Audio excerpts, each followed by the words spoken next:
Alright. Okay, hold up. Thanatos and Circe's Flame have been returned. Only two left, Aquila and Skephaly. The 12 constellations hover above, overlooking the vortex of Genesis. They embody the 12 Amphorian deities, fate, foundation, creation, and calamity of this world. Now 10 among them have fallen. The core flames return to the origin of Genesis. Above you, constellations shimmer, their brilliance echoing the faint slumber of each titan. And you have experienced 4 ascensions and 4 partings. Strife. I'm not reading all this.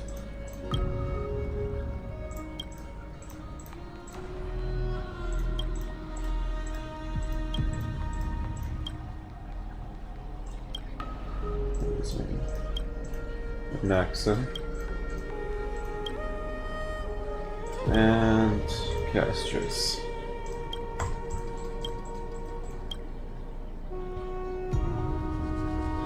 What a long journey it's been. Time and again, farewells have numbed you. You can't help but wonder, how many more goodbyes will the journey of trailblazing entail? Your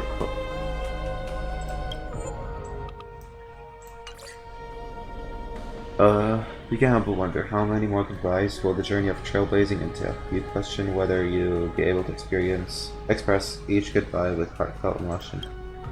Your thoughts sink into the ocean. You recall how the Amphorians cherish epics, using stories to soothe their sorrows.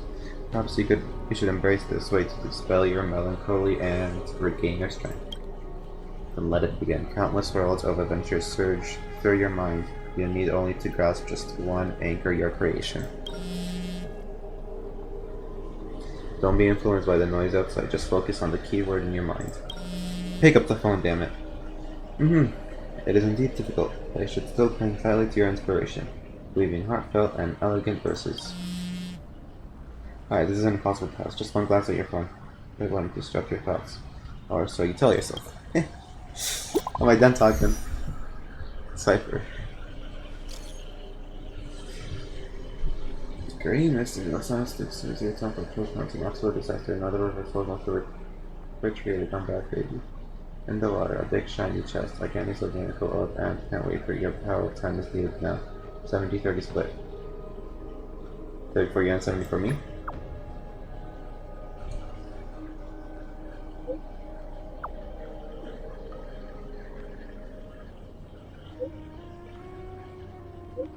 Okay. That water reflection. I must admit, even during the arduous and struggling love-line, there are still those who live joyfully. Cypher's endless surging desire for wealth seems more turbulent than the waters of Skelgorge's waterscape. Forget the past for now, only brings sorrow. The sadness has no place in this moment. What you need is to drive to move forward. You decide to head to Styxia, where the River of Souls is no longer blocked, to meet up with Capra. Hopefully, those glittering, clanking trinkets will, as always, lift your spirits. Alright. Oh, Styxia's moonlight is so beautiful. Hey, I forgot she can talk. And the River of Souls is so quiet. It's like everything that happened was just a dream. I wonder if Cass is doing okay on the other side. If I write a letter and put it in a drift bottle, will she be able to read it? Probably not. I miss Cassius too. Now's not the time to feel down. You're right. We promised Cass that we continue the flame chase journey, so we can't let her worry. Now's not the time to feel down. We gotta pull ourselves together. By the way, it was Miss Cypher who asked us to come here. But where has she gone? Huh? Oh, what is it? What that sound? Someone else here? Yes, and this aura feels so familiar. Well, she's got mad aura. Let's go check it out together. Be very careful. I have a bad feeling about this.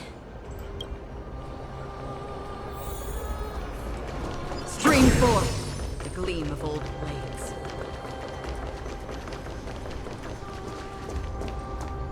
Hey, what's that on the ground? Should we pick it up? Probably want to stack our Careful. trinkets. Careful. Oh, A piece of black cloth. he's here. Now, where have I seen this before? It should be obvious, man. It's the Flame Reaver. Someone ripped off the magic. What? How could they be here? Suffers in trouble. Mimi! Look out! Oh, hi.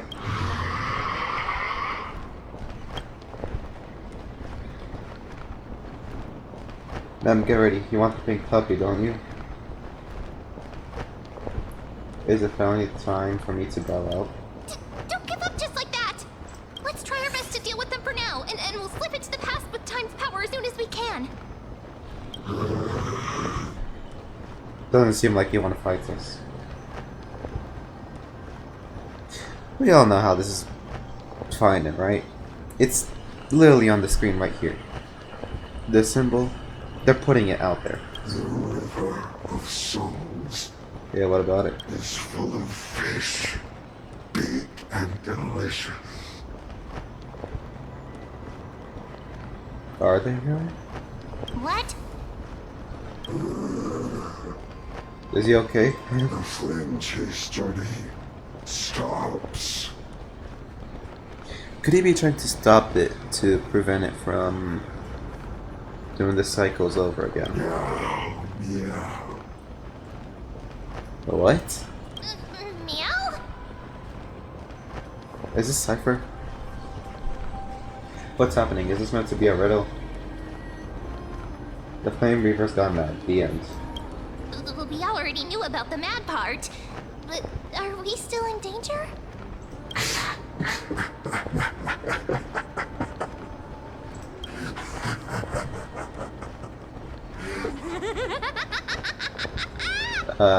It was Cypher.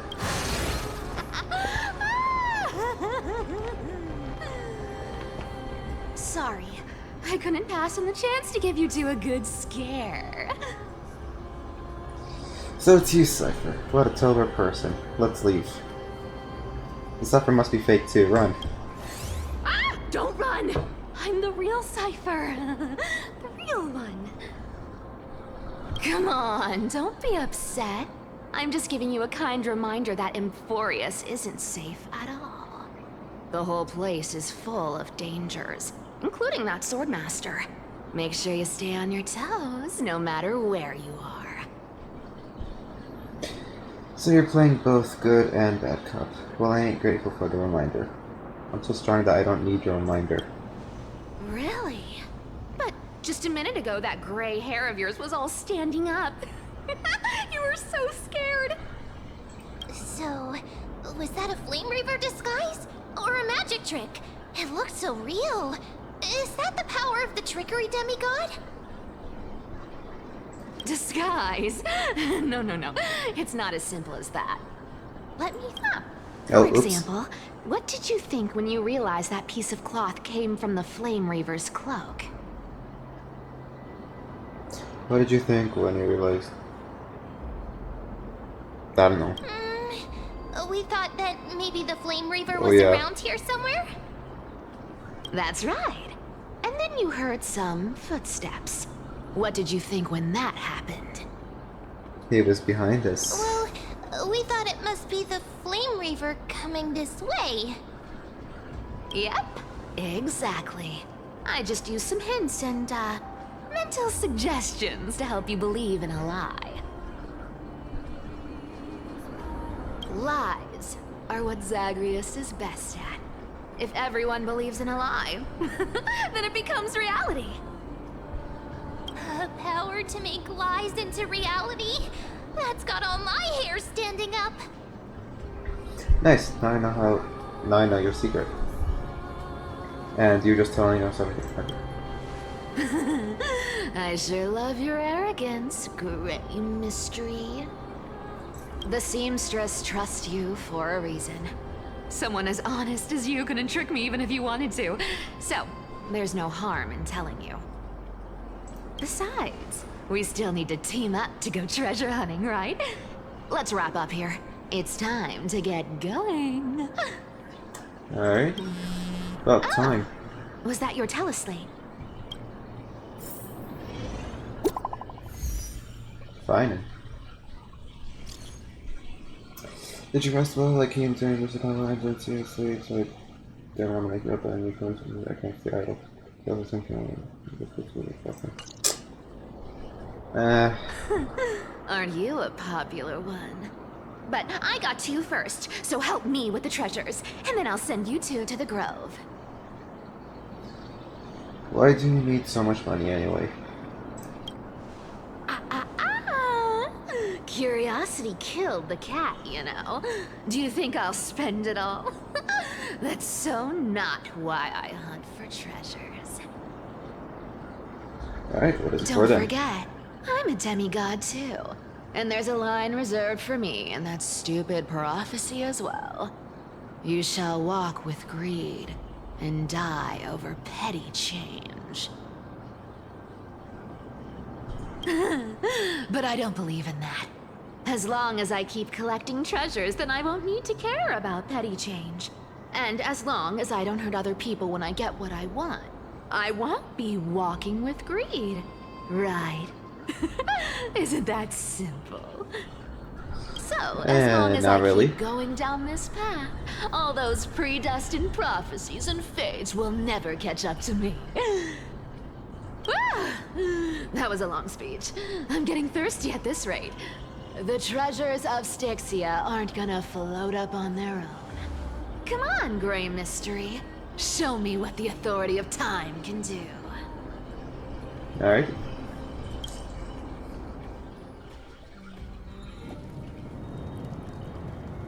A few days later, at the Crusade of the Abyss of Fate.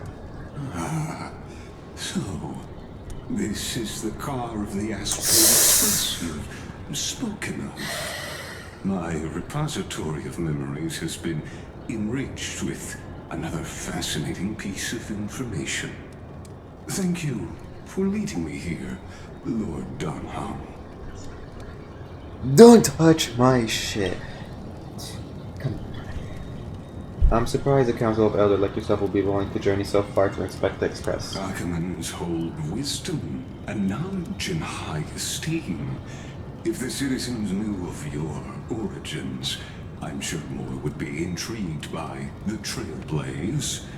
Sadly, discussions about the world beyond the sky remain taboo. It's been quite some time since you first arrived in Akama. Presumably, you've been looking for a way to leave ever since. I've been actively gathering clues and testing different things. Sadly, the more I find out, the more powerless I feel. Don't be too hard on yourself, my lord. This puzzle has stumped Emphorius' scholars for centuries. It isn't something you can solve overnight. Even someone as gifted as yourself. In the Grove, I discovered extensive research on the sky time. It appears that many scholars from Emphorius believe the taboo against the world beyond the sky stems from a curse cast by Aquila. Exactly. Of the 12 titans of Emphorius, Aquila is known for being the most capricious. The weather itself reflects their mood. Tranquil sunshine, mournful rain. Aquila's breath is a brisk wind, and their cries resound as thunder in a storm. Additionally, Aquila is one of the 2 titans whose core flames have yet to be returned. The sky above affects every citizen. It's clear that Lady Aglaea's decision to confront Aquila at the end of the Flame Chase journey was a carefully considered strategy. If returning Aquila's core flame can break the sky's curse, we won't have to exhaust ourselves searching for a way back. We can simply focus on aiding the priceless heirs. Anti-Catherians have no home to return to, so I understand your concern for your old friends and homeland. I used anti-Catherian technology, or scanning, as you might call it, to assess this car. Assuming my judgment is correct, I might be able to conduct a thorough overhaul of its power systems.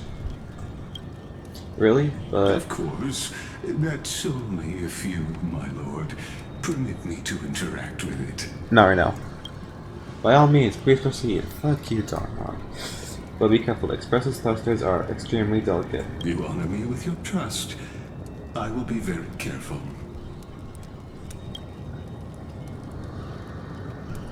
Lygus carefully scans the damaged propulsion systems, then methodically began inspecting its components. This is unbelievable. You seem to understand its structure perfectly. Have you paired something like this before? I'm skipping words right now.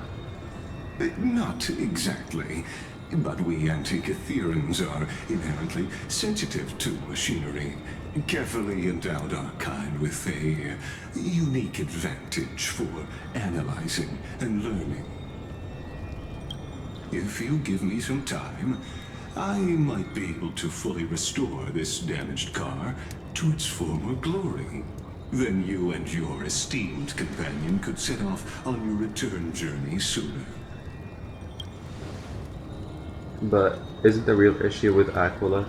Hypothetically, Lord Donham, if I could open up a path out of Amphorius that circumvents Aquila's divine punishment, would you consider ceasing your support for the Flame Chase journey? I don't understand. Does the Council of Elders possess some secret means of counteracting divine punishment? It's best if you don't delve too deeply into that question, my lord. All you need to know is, I can make it happen. Yeah, that sounds very sus. Maybe this is not a decision by the Council of Elders, but rather his personal wish. The crucial point is, if you and your companion are unwilling to halt your support for the Chrysos heirs, it could offend certain interests.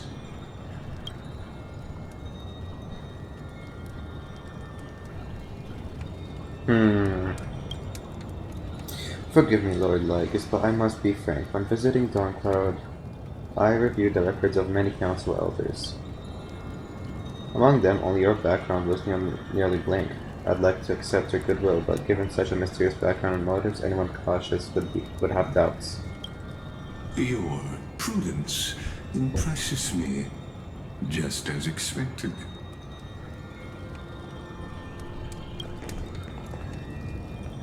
Oh.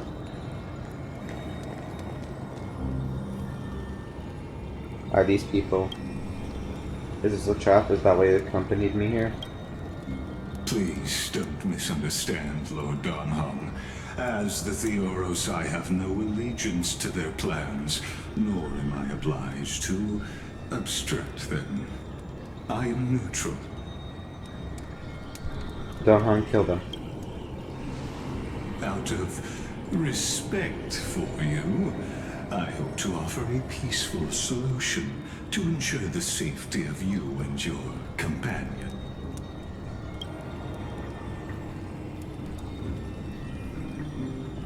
One against four, then. Just to confirm, if things turn ugly later, will you help? I will not. As I said, I remain neutral. Are you asking this because you plan to refuse my offer and continue supporting the Chrysos heirs? You weren't wrong about one thing, Lord Lygus. Indeed, we must try to return to our companions. But our companions now also include the Flame Chase Chrysos heirs. The Nameless cannot and will not ignore the fate of our companions. So I see. This is what you call trailblazing.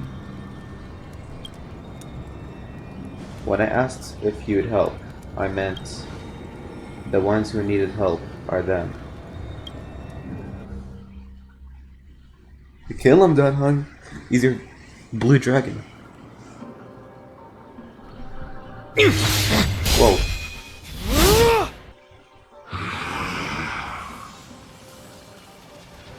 That was quick. You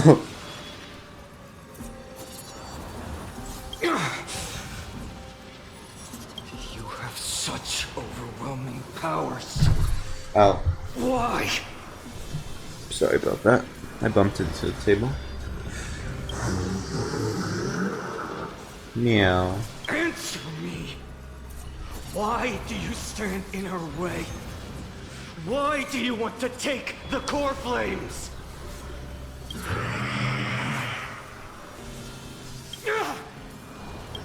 Oh no!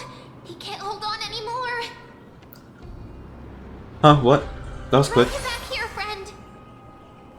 Okay, so we just skipped the whole...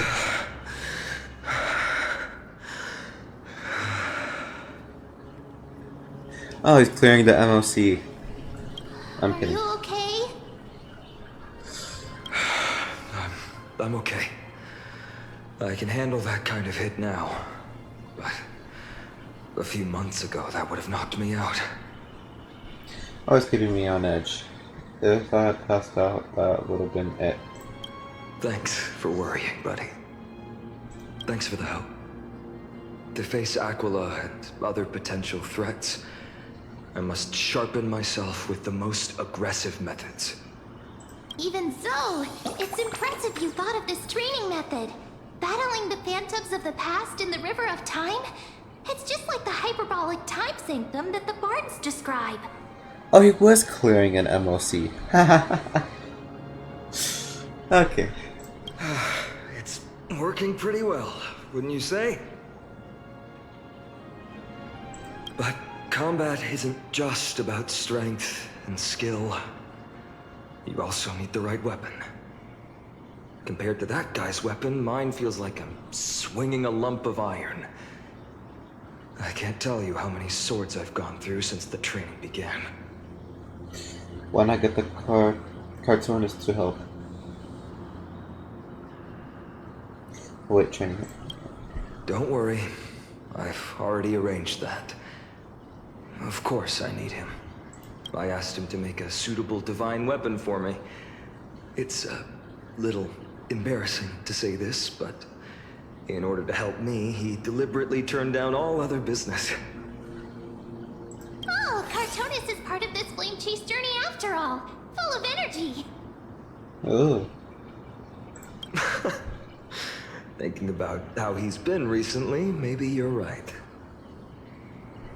But, Finon, I've been somewhat concerned about you. Lately, you seem more and more fixated on that Swordmaster in black. That's quite the sudden shift in topic. I've been holding this question in for a long time. You're getting stronger, but seeds of unrest are also growing in me. Don't worry. I'm not wielding my sword for revenge. He's been through Nikador's trial and understands. Those who can't walk out of the shadows of their past are ultimately weak. Times have changed. The responsibility I bear is both precious and fragile. I wield my sword for the future of Amphorius. I will not let hatred cloud my judgment again and neglect my duties. You've really grown, but you can't beat them yet. We'll be here by their side. You're right, partner. As of now, I'm not able to handle that Swordmaster on my own. I still need the help of my friends. Every time I say something, things get so serious. I don't want to be the person who keeps bringing the mood down. I'm out of energy for training today. How about we go to the library of Philia to lighten the mood? Sure, that's what I've been looking forward to. We deserve to enjoy ourselves after all the hard work. Today, I'm definitely going to... Oh, must click it. What were you reading before? Why not take the interesting one tone? The girl's little Don't pry! That's the charm of this place. You can find whatever you're into here. The three of us might not be into scholarly books, but we could still spend an entire day at the Library of Philia. Wasn't the what? He the one who texted me that time is precious and all that stuff? Where was that slate last time? Was it here? Or maybe over here? Don't wander off too far. It's free time now, so you should relax too.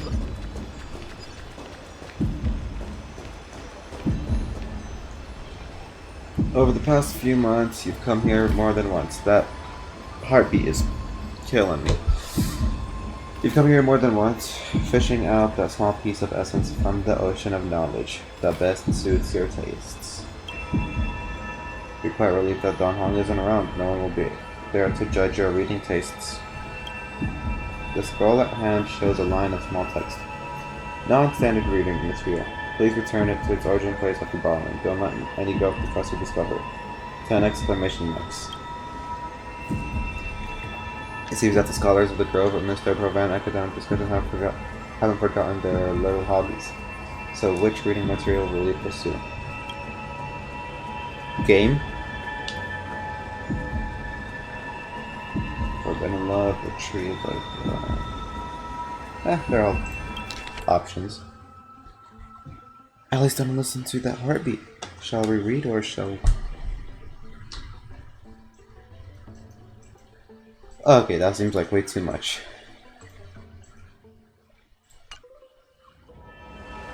That's anything else?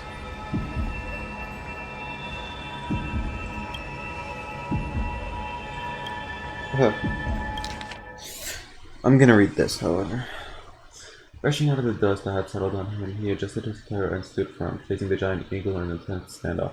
Heh, so you think you're something special just because you defeated the violent Dios Mortal. Heed my advice. The God King remained silent, gazing into Aquala's thousand eyes. Slowly he raised his right arm, 4 fingers pressed together, and with a simple motion he lightly waved at the colossal being before him. Arrogant fool, you'll pay the price for your insolence. Aquala's fury erupted, their towering form radiating intense heat. In an instant their massive wings vibrated at an imperceptible speed. 1,000 razor-sharp feathers shot forth like swords, hurtling straight towards the God King. As everyone knows, the feathers of the Sky Titan can pierce through iron and steel, let alone mortal flesh. Their sheer destiny left no room to evade. The violent storm of lethal blades closed in, and time itself seemed to freeze.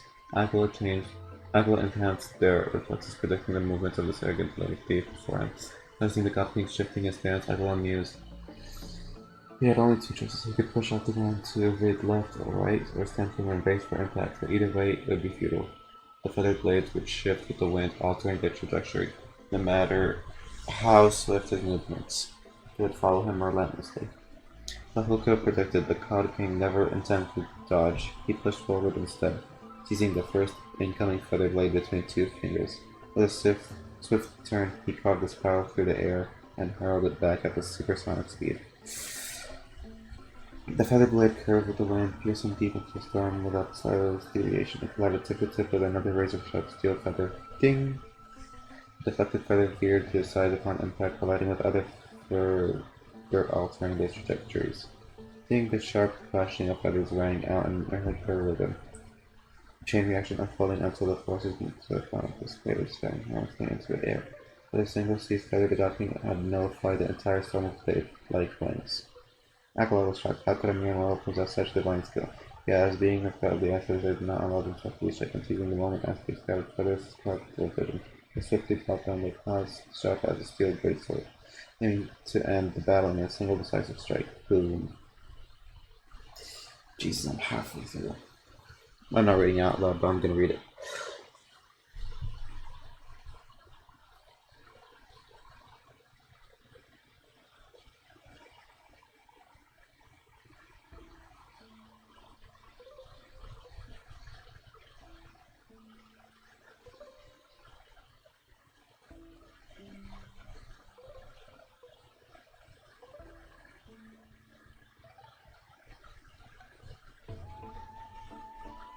You cocky little bit. I don't know.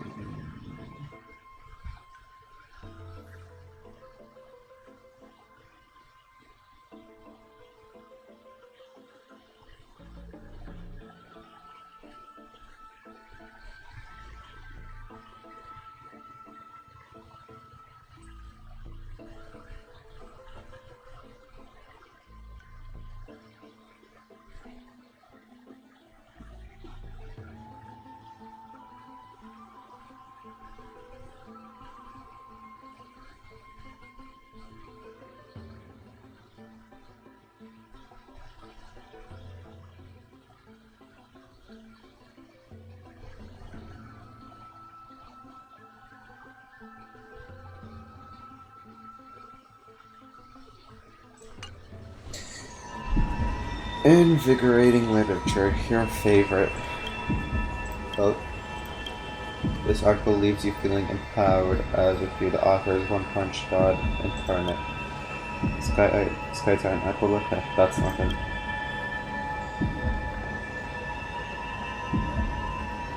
Are these all anime, like, things? Like One Punch Man? I wonder what Finan and Mem are reading. He has a voice actor. Let's take a closer look.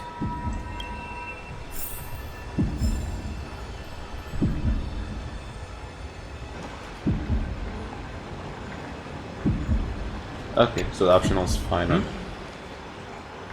I thought I felt a draft just now. Peeking isn't polite, my friend. Just curious what you're reading. I'm reading something you shouldn't be. In front of you all? That would be pretty careless.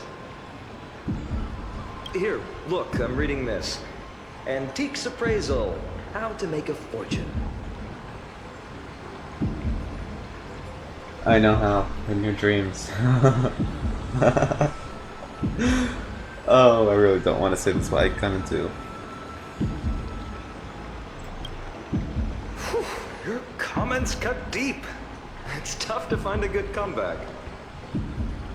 I've spent a lot of time pondering how Aglaea became such an effective leader. Beyond the intangible qualities like personality and ethics, a major reason is her family wealth. That's the perk of growing up in a big city, isn't it? For those of us in the sticks, luck doesn't come as easily. It's 30% grind, 70% fate. Oops, I talked too much. As a leader, you need both integrity and integrity and skill. Integrity and wealth. Alright, let's get to men.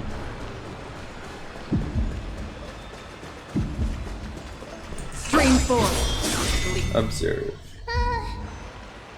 Month of cultivation, curtain fall hour, a time to feast on grains, a poor time for fishing. Oh, then again, are there even any spots left to fish in Emporius these days? What are you looking at? Are you into fishing? Superstition, come by and do that. You scared me! Bursting into someone's world like that can really catch them off guard. Well, no more jokes. There's nothing here.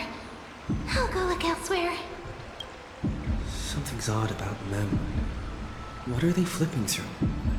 Pick it up. What's the man you're looking at? Oh, these cards are so detailed and fine. Ruler, weaver, traveler, healer. But the interpretation for each card is so long. Do I have to memorize them all?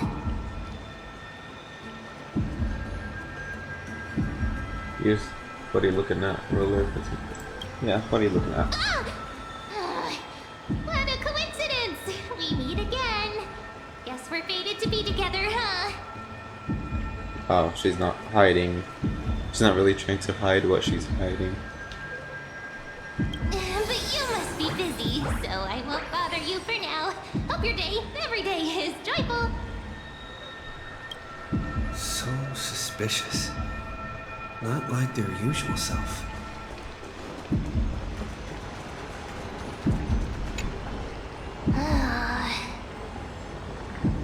You sure are persistent.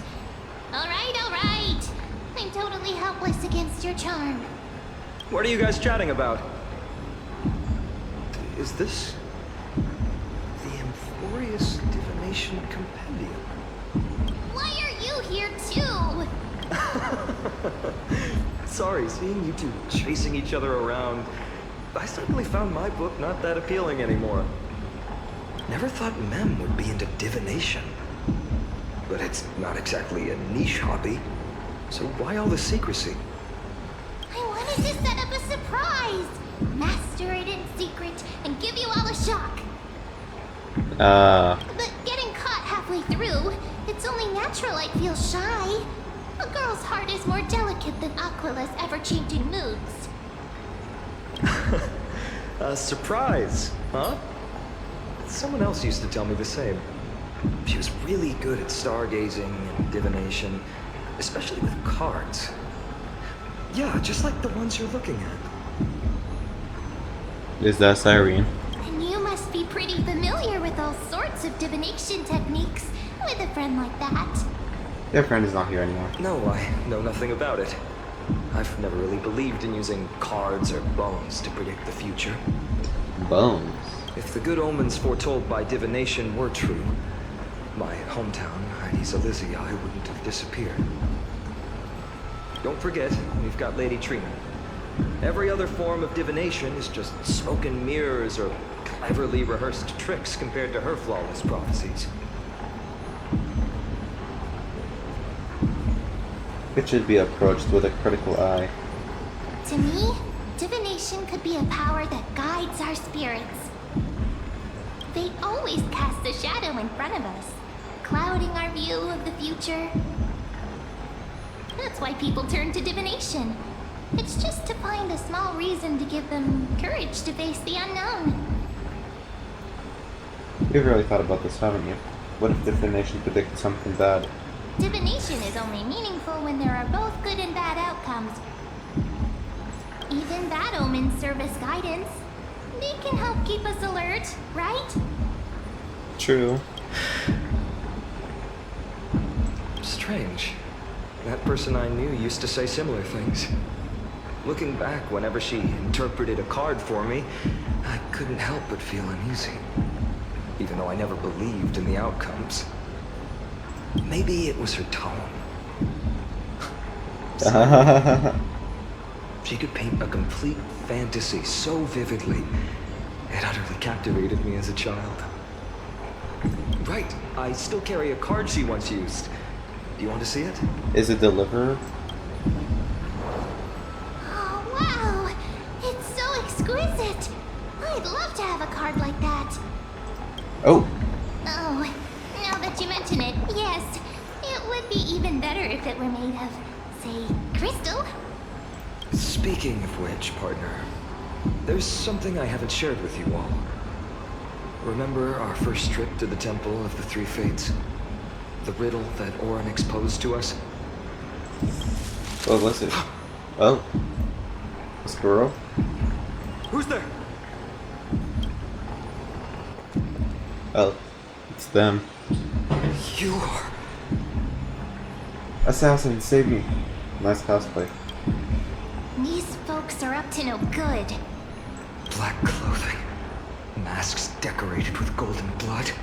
Are they cleaners? To directly call us by our name, it seems you, Lord Finan, have studied the forgotten history of Amphorius quite thoroughly. Who are they? Your friend seems quite interested in us. Perhaps you could explain, Lord Finan. It would be the polite thing. We can't let our esteemed guests pass away without understanding.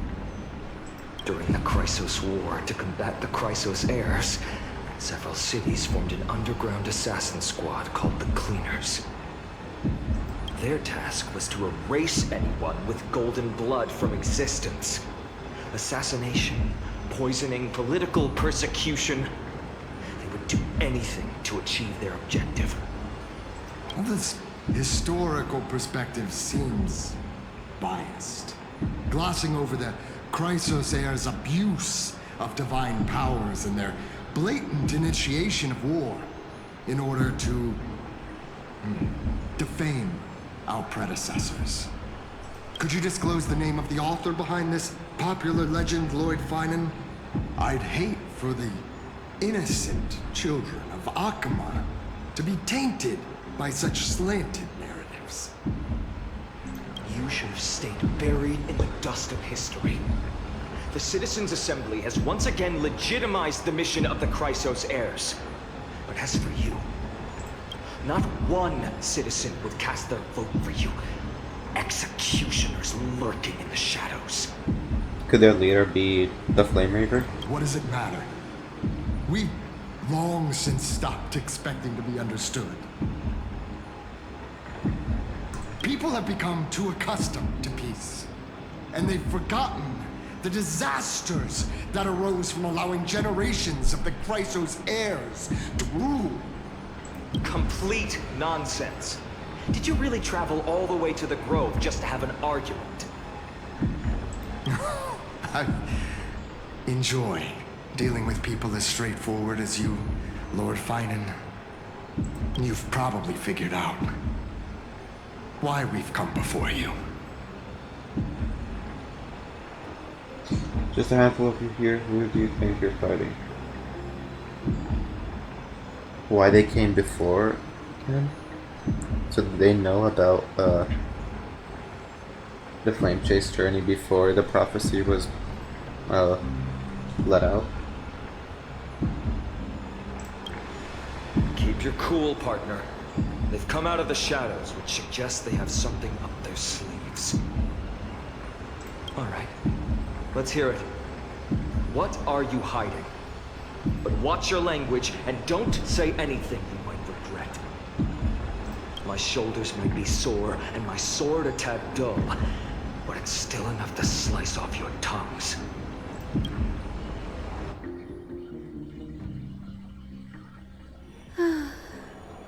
Hi, son, and for the first time we're seeing Fatfuck.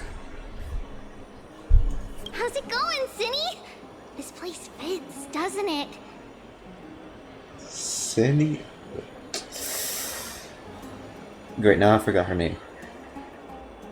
It's a bit Hi, Cindy. small, but the lighting is perfect. Thank you, Lady Treeby. With this, the Twilight Courtyard can be reborn in Akama. Do you like it here too, little Ika? It's so bright here. Maybe you should rename it? How about Luminous Courtyard? Lady Treeby makes a good point. But Twilight Courtyard carries the long history of the descendants of the sky, and I'd like it to continue. Right. How does the legend go again? Even Lady Treeby forgets things. We just haven't prepared lessons in a while now, so we're a bit rusty. Just give us some time and we'll remember. Ah, now we remember. Kremnos and the Firmament, Volume 3, Section 5. With Seliosi, the Day Thunder Knight, striking down the Eye of Twilight, the divine war between Nikador and Aquila, which spanned centuries, came to an end.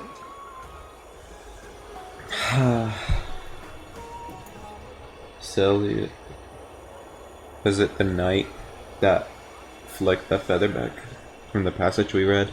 Thereafter, the Skyfolk gradually declined. Numerous sky fortresses were abandoned, and their descendants began to establish themselves on the land. Finally, those descended from Seliosi the Day Thunder Knight were welcomed by the scholars under Circes and established the Twilight Courtyard in the Grove. The historical records seem slightly at odds with our memories. But the details from that time have become somewhat hazy to us. Oh, I forgot. For Lady Treby, history is more than just words on a page. It's something you've personally lived through.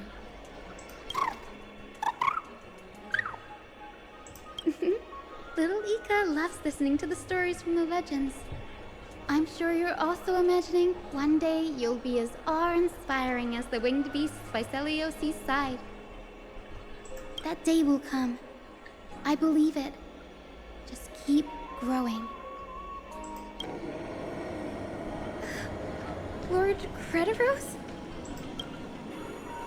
Miss Hyacinth. And Lady Treby. Good to see you're doing all right. I heard from the citizens you were nearby and came to check. Doing alright. What's going on, Crediros? There's been another violent incident at the market. A shop was smashed and looted. It's the third time this week. Oh. How can this be? I always thought that with Lady Aglaea here, Akama would remain peaceful. That was true in the past. But these days, forgive my bluntness, her senses may not be as sharp as they once were. Aki. In my opinion, malevolent forces have noticed the slack in the golden threads and are now plotting to exploit the opportunity. The Citizens' Assembly just wrapped up. Why is there still unrest? The Chrysos heirs won by only one vote, Lady Treby. From my years of experience, a narrow victory often walks hand in hand with unrest. Trouble. Miss Hyacinth. Trouble. Oh, what is it? Fine. Take a breath. What's going on? Please, something terrible has happened at Marmorial Palace. What is it, Doctor? Calm yourself and talk us through. Lady Aglaea. Uh-oh. It's Lady Aglaea who's in trouble.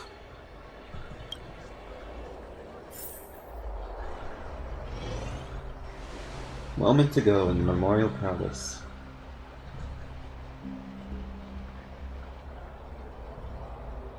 Did she fall? I still remember. This bath that overlooks the entire palace was built by the Council of Elders 900 years ago. Its purpose was to commemorate the first Flame Chase journey and to remember the heroes who made great sacrifices for Amphorius a millennium ago. Rules were set then. No one was allowed to enter, apart from guests invited by the Goldweaver. But, I guess, you're no longer pretending to follow the rules, are you, Lady Kindness?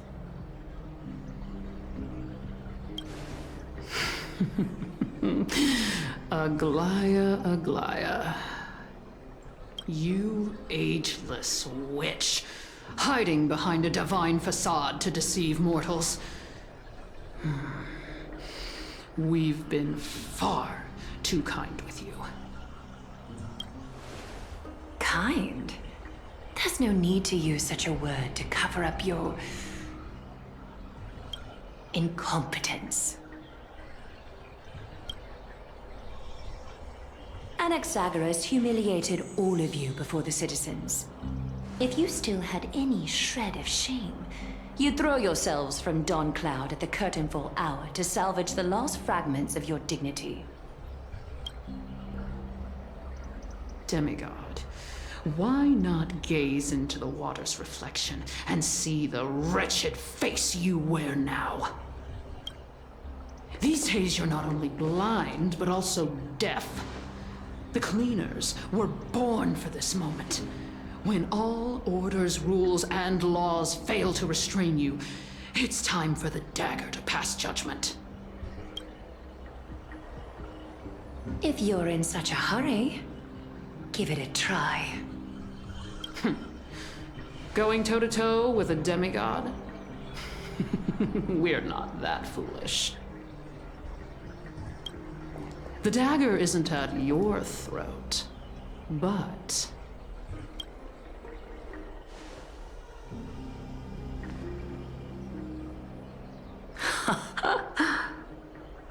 Your gravest accusation is that my humanity is fading. And you claim my concern for mortal joys and sorrows is nothing but a facade. If that accusation holds, what makes you think the lives of these civilians will sway me in the slightest? Fine. I'll gladly use a few more words to shatter that demigod facade of yours. Like I said, you're not only blind, but deaf too. Lately, your control over Akama has weakened. You failed to notice the thefts we arranged in the market, nor did you catch wind of the meetings happening in the Droma's workshop. Plots are unfolding right under your nose, yet you remain indifferent. Humanity? Fading? Aglaea, why not use your precious golden thread to peer into my thoughts? See if the gift we've so meticulously prepared for you can move that cold demigod heart of yours. Can we just kill her? In this moment, I only regret not being more ruthless. Because your evil is beyond cure. Good, so kill her, You please. finally figured it out. You have grown dull. I've been holding that image in my mind this whole time to make sure you could see it clearly.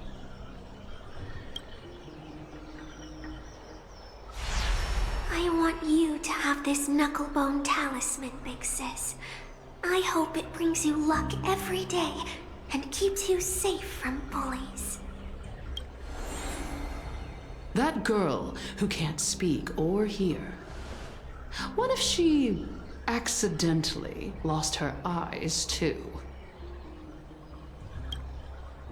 You know better than anyone what it feels like to lose your sight. Imagine if 1,000 years ago you, already blind, had also lost your voice and hearing in your youth. Would you still have become the Aglaea you are today?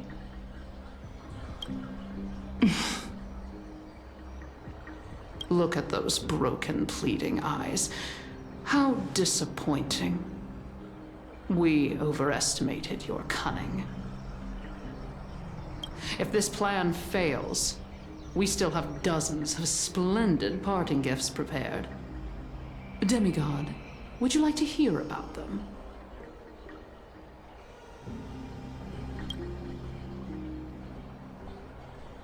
I thought I could buy some more time. In these 1,000 years, I've witnessed the fall of 10 titans. From my naive arrogance at the beginning to slowly learning how to guide others.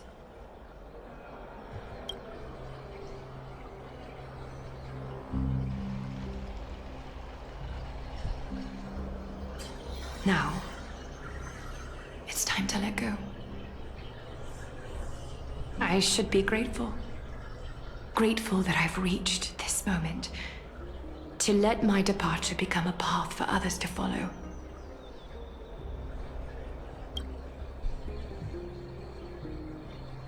Have I done enough? If I embrace that prophecy now, and sink into the warmth of these waters,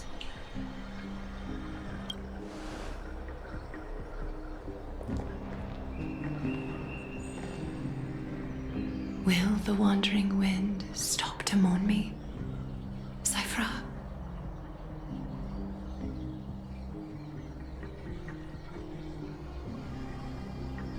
Cypher?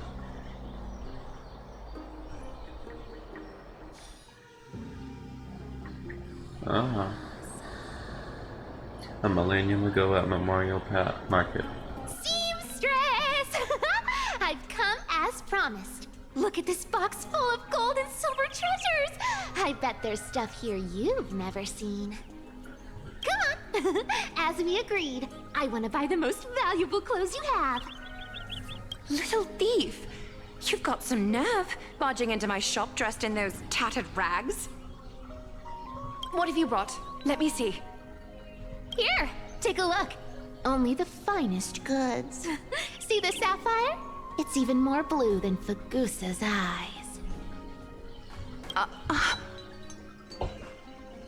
Such exquisite luster.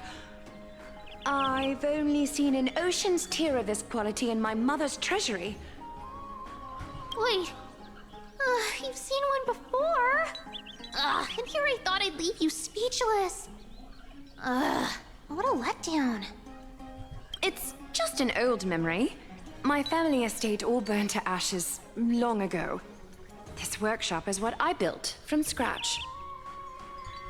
Wow, a daughter rebuilding her family business. How admirable. Enough with the jokes. At least you did get to enjoy those luxuries. Mind your manners, Kitty. Tell me, Cyphera, where did you come from? And how did you acquire these treasures? I won them fair and square in a bet. What? Do you doubt me? Speak up, seamstress. Give me a straight answer. Do you want these or not? Strange. You're clearly lying to my face. But my golden thread doesn't tremble at all. That's because I'm not lying. I've been telling the truth from the start. Is that so? The scars and the mud stains on your face tell another story. Come on. Can't we just do business without all this chatter? Don't worry. I didn't leave any evidence, so no one will bother you. How can I trust a word you say when you're so skilled at lying? Dealing with you rich people is such a pain. Always wasting my time. Fine, if you don't want it. There are plenty of others who do. Hold on. Your treasure? I'll accept it. But these alone aren't enough to purchase the gold weaver's finest clothes. That said, I do have something that would suit you perfectly. Oh. What do you have in mind? Look. Come a bit closer. Oh. Oh. It's shimmering gold. Absolutely stunning. These golden boots are the gold weaver's greatest treasures. Though not as valuable as the most precious gowns, they hold a magical power. Speed?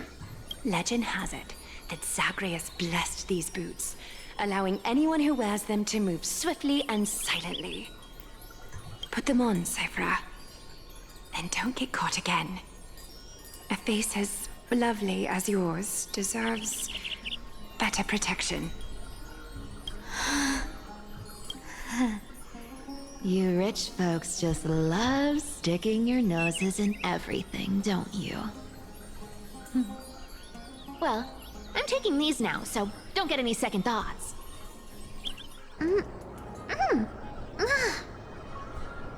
What's wrong? Do you have a smaller size? These are way too big for me.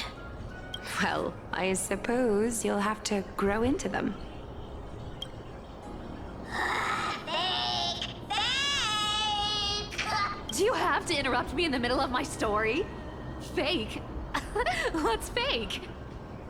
Those boots definitely don't hold Zagreus' divine power! You're Amphorius' most cunning liar, and even you were fooled by Aglaea! Watch your mouth, or I'll feed you to the fish in the River of Souls. Weren't you curious how I got tangled up with that seamstress? Well, now you know. Satisfied? I didn't expect such a simple story. How disappointing. But, boss lady, there's a chance Aglaea wasn't trying to trick you? You're defending her. No. I just think the story's so moving, it'd be a shame to ruin it with a lie. If I could cry, I'd be in tears right now. Good thing you've still got a sharp tongue, or you'd have been stuck guarding someone's front door ages ago. Enough chit-chat. Let's take a look at this place. The city of Styxia. Look how beautiful she is! Let me take a good sniff of this air.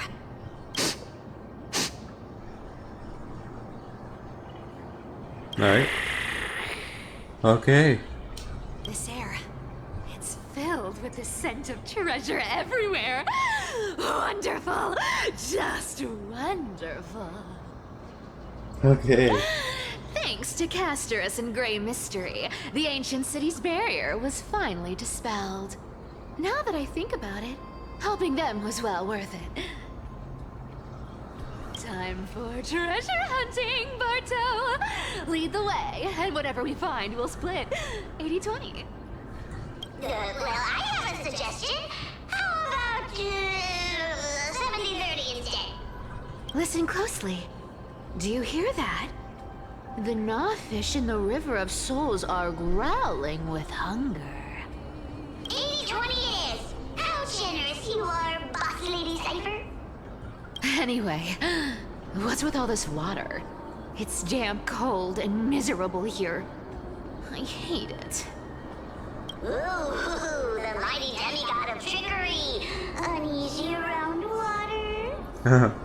You wouldn't She's a cat. understand. The people of Dolos are talented in many ways.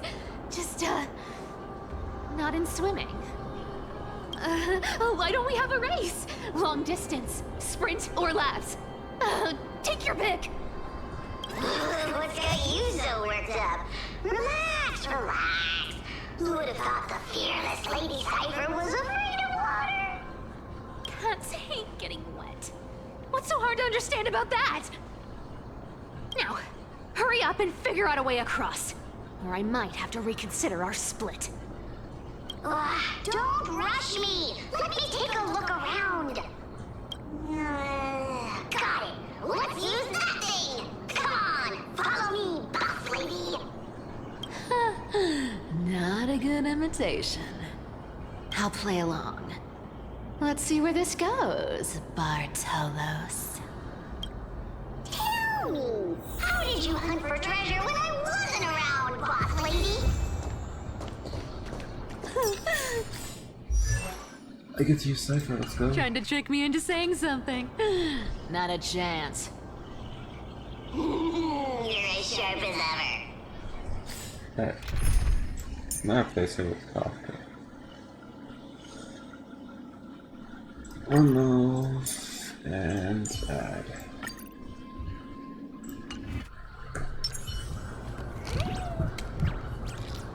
We got Cypher.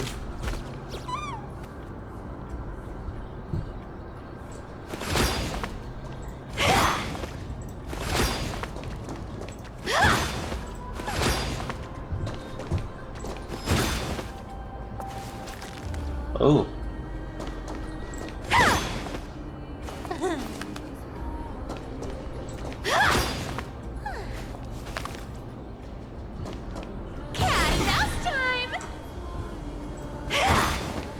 What is this? Oh, speed. Ooh, interesting. Very interesting. Was this device designed by priests of Ornyx? Do you think you can handle it? Don't underestimate me, boss. Just find a cozy dry corner and wait for me. Mission accomplished. Now you don't have to worry about your tail getting wet.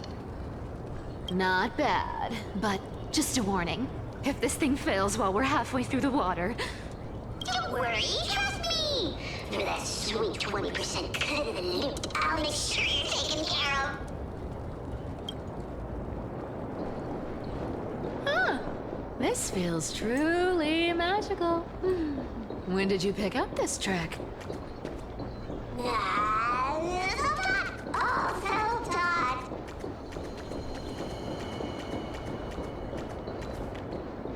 We're here.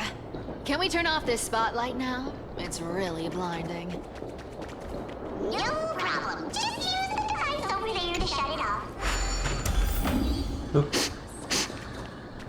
The scent of gold coins, gems, and fine leather. It's so refreshing. The treasures in this ancient city are all floating back up thanks to Grey Mystery and that pink squirrel. Yes, right here. What are you waiting for? Start digging.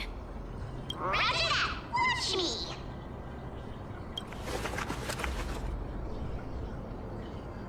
Is that what his little arms are used for?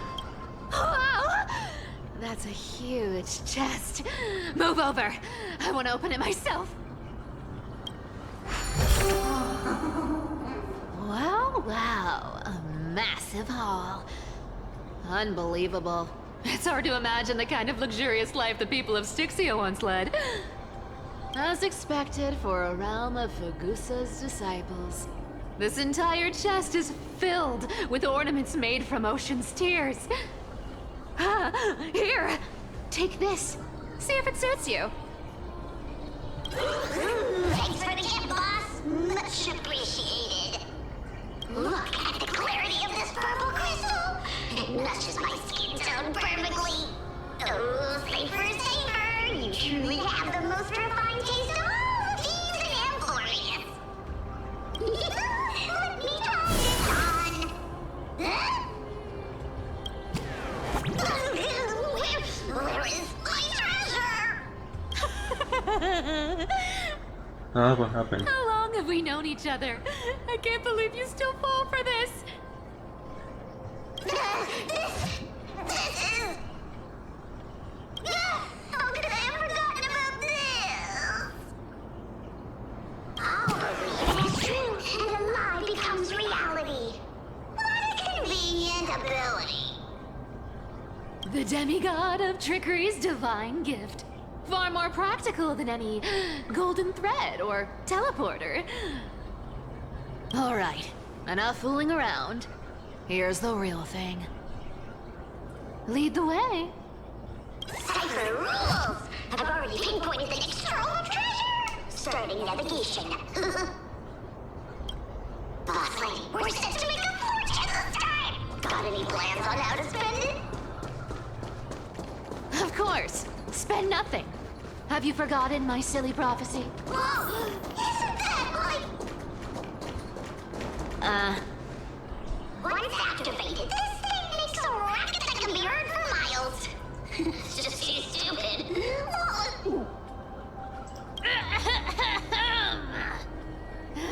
Seriously, what was the Titan thinking when they came up with this thing?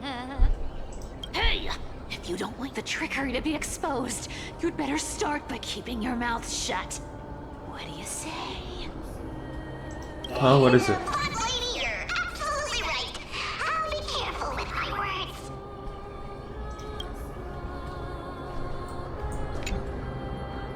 Ah! This thing's way too loud when it's on. Let's not stir up more trouble, okay? Ah! This thing's way... Come on.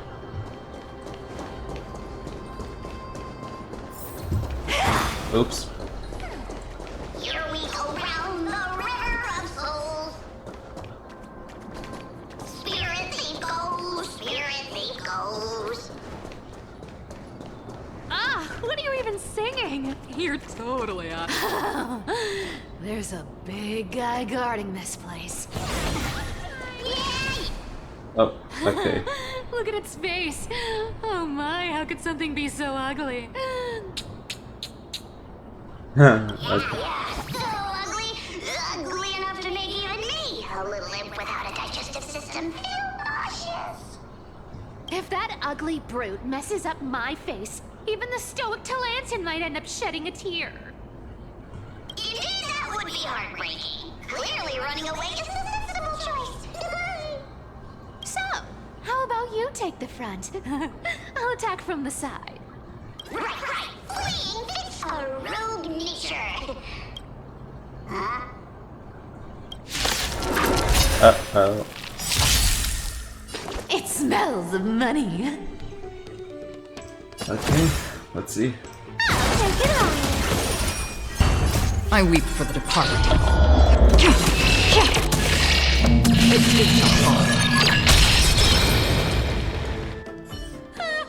Such an ugly and useless creature, taken down with just a couple of hits. How boring. Hey, the Bartolos. Are you still alive? Give us a squeak if you are. Yeah! I mean, squeak!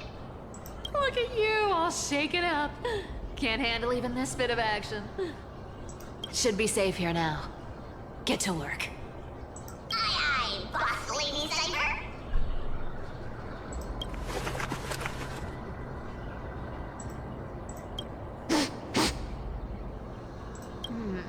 It doesn't smell like anything valuable this time.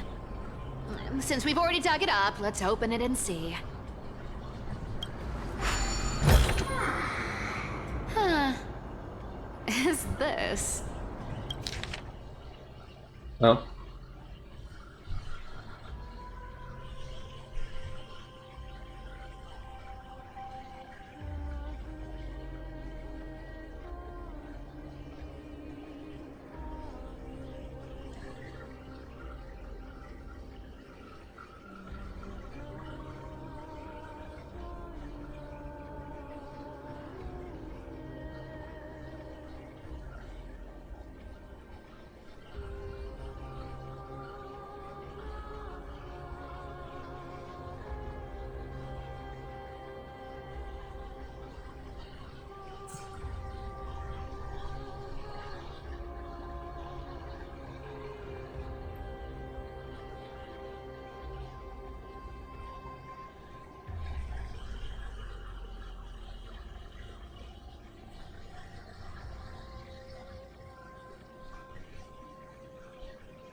I'm not actually reading all of this, I'm just scrolling through.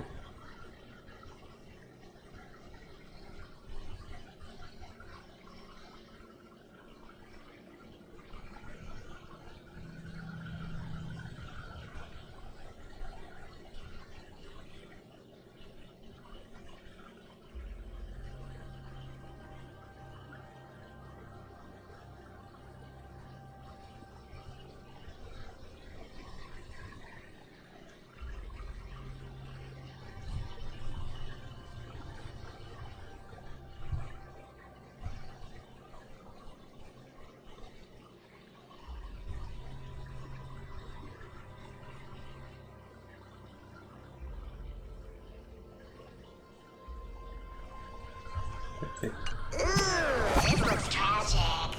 Do you think they made it to Akuma? Probably not. I've never seen or heard of anyone from Styxia and Akuma. At least, I'm still left for Dolos. Guess this city wasn't so lucky. Huh. It does seem unfair, doesn't it? Just because they were born in the wrong place, they had to face such devastation. Meanwhile, those in Akuma, simply because they're supported by the world-bearing Titan, continue to survive. Yeah, the world just isn't fair, is it? Speaking of the world-bearing Titan, Cypher, didn't you tell me once you used to be an apprentice at Kepali's Bracelet Court? Huh? Did I? Huh? Yeah, you definitely told me, and I remember it clearly. Maybe it's been so long, your memory's gotten a little fuzzy.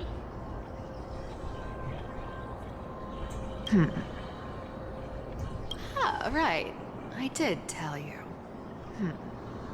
It wasn't a big deal. I just snuck in with a bunch of mumbling priests and watched them do their spooky rituals around some glowing rock. Honestly, I was only interested in the wallets of the old grandpas on the council back then. Don't remember much else. It's been what, nearly 1,000 years? Oh, I see. But you in a priest robe? No, that's hard to picture. Who asked you to picture that? Besides, priest robes from 1,000 years ago were nothing like the ones today. Right. I didn't think about that. I was just curious if you ever overheard anything interesting from those priests. How ridiculous. Come on, let's head to the next spot. Alrighty. Can we get to the Where main did this mission? roadblock come from? Ugh, this is so annoying. The treasure is right in front of us. Oh dear, we're stuck here. But I have a plan. Should we call on that big, noisy, cumbersome hand of Xandrith? Never thought that thing would actually come in handy. All right. Do you want to handle it? Leave it to me, boss. I don't need a controller. After all, you know. So he's a mobile, kind of Zagreus thing. Hand of Zagreus. My darling. Activate.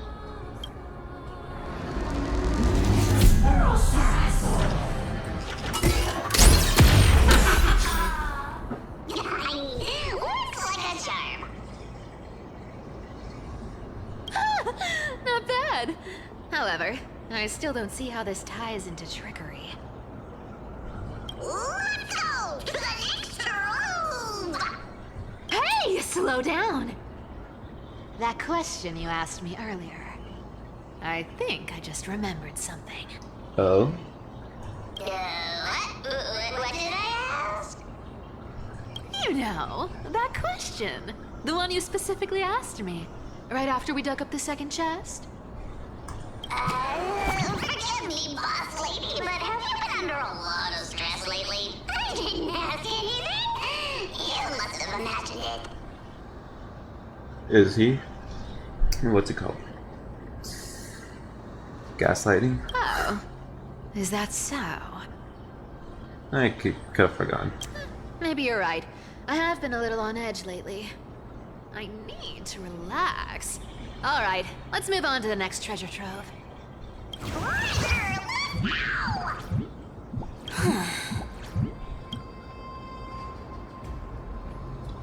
More treasure awaits. Keep searching. Twinkle, twinkle in my chest, how this core flame is the best.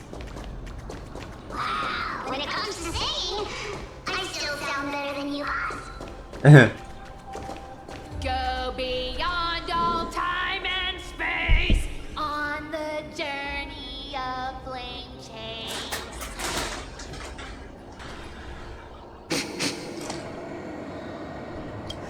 This scent feels like something incredible is buried here. Incredible indeed. If even boss lady said so, how could I not be excited? Do I need to give instructions here? Get digging.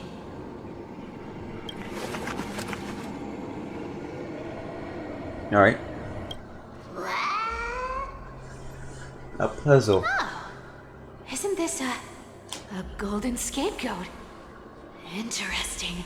Looks like whoever buried this treasure wanted to play a little game with us. Oh. This cheese is a little spicy. Oh, isn't there a myth about this thing?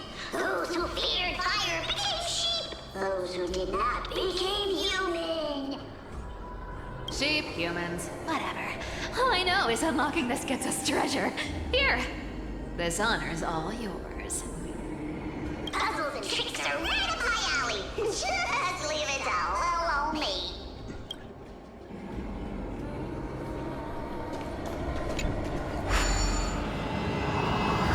Yeah, I still do it.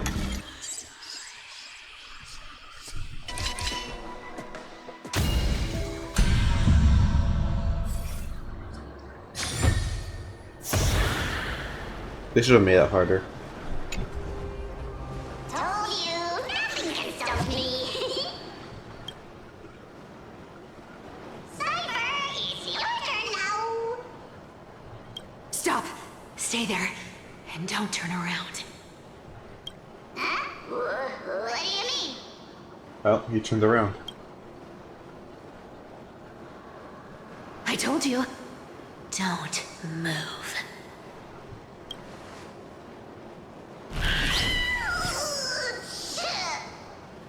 What happened? My poor old back. Was there a bug on him? Shh, quiet. Don't say anything unnecessary. That seamstress. She's listening. Oh. What? Boss, do you mean? Stay put and keep quiet. I'll handle her. Whoa, whoa. Seamstress. Getting sneaky, aren't we? Did you think I wouldn't notice your little spies lurking around me? As time passes, I find myself leaning more and more on blind luck. With only the power of this little nymph, naturally I couldn't slip past your sharp eyes, Cyphera. Even if you could fully control Bartolos's mind, I would still be able to see through your disguise. Aglaea. Oh, is that why he doesn't remember? You've gone to such lengths to spy on my every move. What exactly are you after? I've told you before, you don't need me to succeed. Why don't you just let this go? I already made an exception and got involved with Castor as a gray mystery. Asking for more now. Isn't that pushing your luck a bit too far? I'm sorry, Cyphera. I've plotted and schemed my whole life. But I never could have predicted our relationship would end up like this. I've spent centuries trying to figure out where I went wrong, replaying every moment over and over. But you've never given me a chance to explain myself, face to face.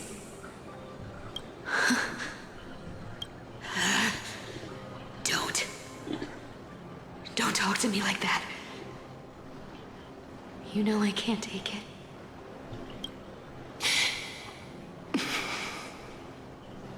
1,000 years ago, out of foolishness, I let my silence steal away the most beautiful sound I'd ever known.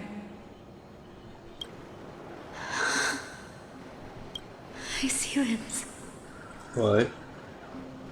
Oh, is that one of the flame chasers? So this time, I must say this to you, even if it's all in vain. I need you, Cyphera. The Chrysos Heir's mission needs you. The finale I've delayed for far too long. It's finally here. Whatever resentment you still hold against me will fade once I'm gone. Please, come back to Akama. I'm begging you. Without you, they don't stand a chance.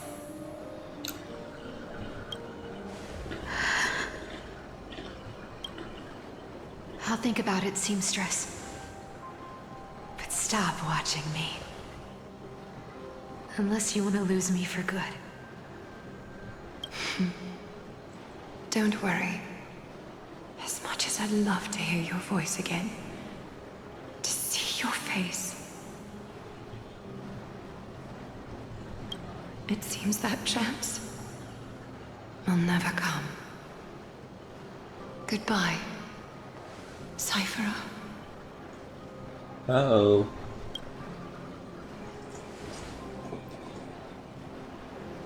Goodbye, Aglaea.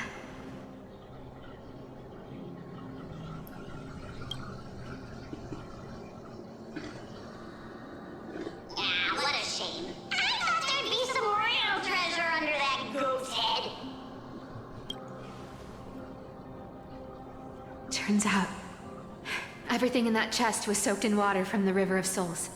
Nothing valuable left. Those relics were once priceless. But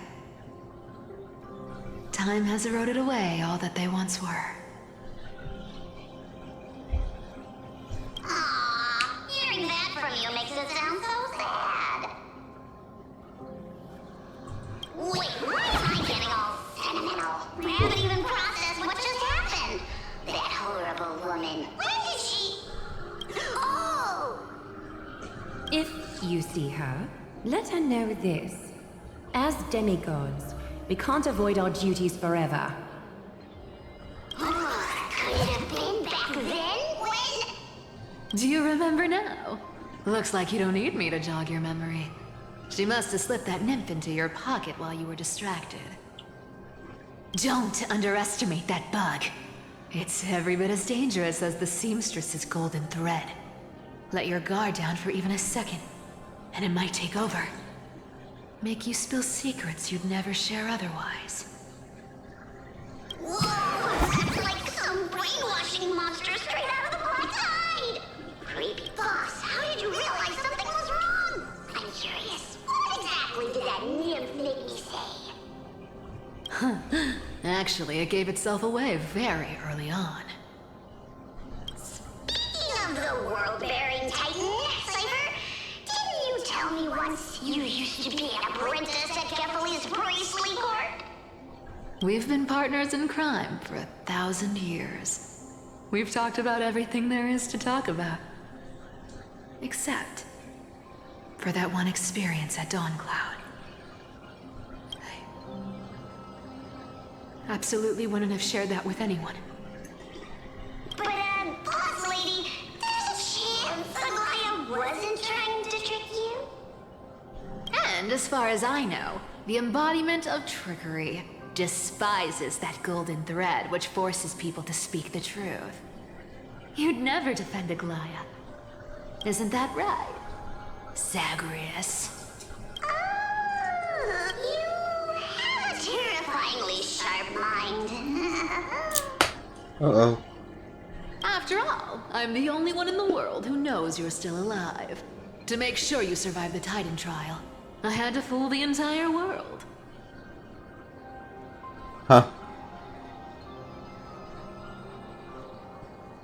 Does that mean Zagreus' core flame still hasn't been taken? If you want to keep that lie from falling apart, you'd better keep playing your part in the days ahead. Even if it weren't for saving my worthless little life, I'd still walk through fire for Cypher without hesitation.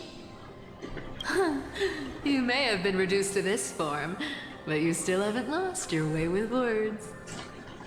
Speaking of which, Cypher, you're not taking that wicked woman's words to heart, are you? Life's been pretty great lately. Why get into trouble now? Don't you think? Honestly, I've been thinking. Maybe a trip back now wouldn't be too bad. You're back again, so... Cyphera, your face. Oh. I need clothes. Anything. Just throw me something. A piece of cloth will do. Just enough to cover the wounds. I will pay back the amount I owe. I promise. You're bleeding golden blood. Yes. What about it? So what if I'm one of those Chrysosairs they talk about? Those infinitely strong heroes. World-renowned swordsmen. Exceptionally intelligent scholars. Cyphera. Oh, I'm sorry to disappoint. Who knew that group of amazing people would include me? A pauper. Thief. Con artist. Maybe I should just make another cut to drain all this yellow stuff out of me. Okay, she's suicidal. Damn. Stop it, Cyphera. I'll give you clothes. warm you up and stay here. Stay in my workshop until you're healed. Aren't you going to ask me how I got these wounds? Right. What's the use? I'm so good at lying. Even your golden thread can be fooled. I don't need to ask. Nor do I need to use the golden thread. I know everything you do is for survival, at all costs. Stay here. You won't have to deal with the cold or go hungry again. Stay by my side, and you can start putting yourself back together. Aren't you worried I'll ruin this place's reputation? Or that I might sneak off with your precious clothes and sell them? I wouldn't have invited you if I were worried about those things. You're weird, seamstress. You know, I've tried My God. to become a Should get my liar, hand off the thing. but honestly, it's just too hard. I'm close to giving up. What makes you think I won't disappoint you?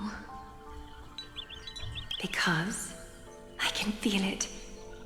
Not with the power of a demigod, but with the heart that beats in my chest. You love this place. That's why you keep coming by, but also why you hesitate to stay longer.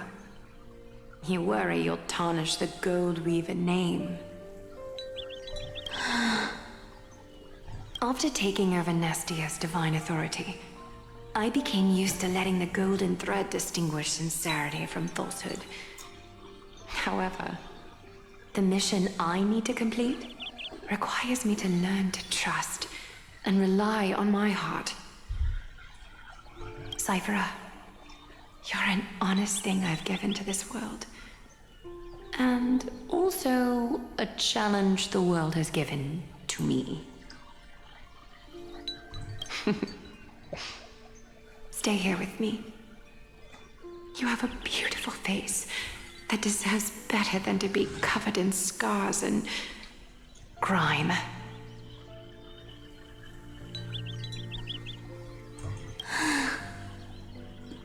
You've got a way of talking that's hard to follow. All right, let's make it a deal. You have 1 day to change your mind. Once the action hour passes, there's no turning back. Yay, finally. I'm back to me. Oh, we're Tutankhamun.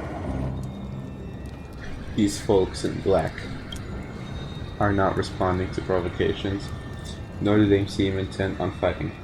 What exactly are they waiting for? Pressure. Fear. Planting seeds of anxiety. It seems this is the strategy they've chosen. Hold up.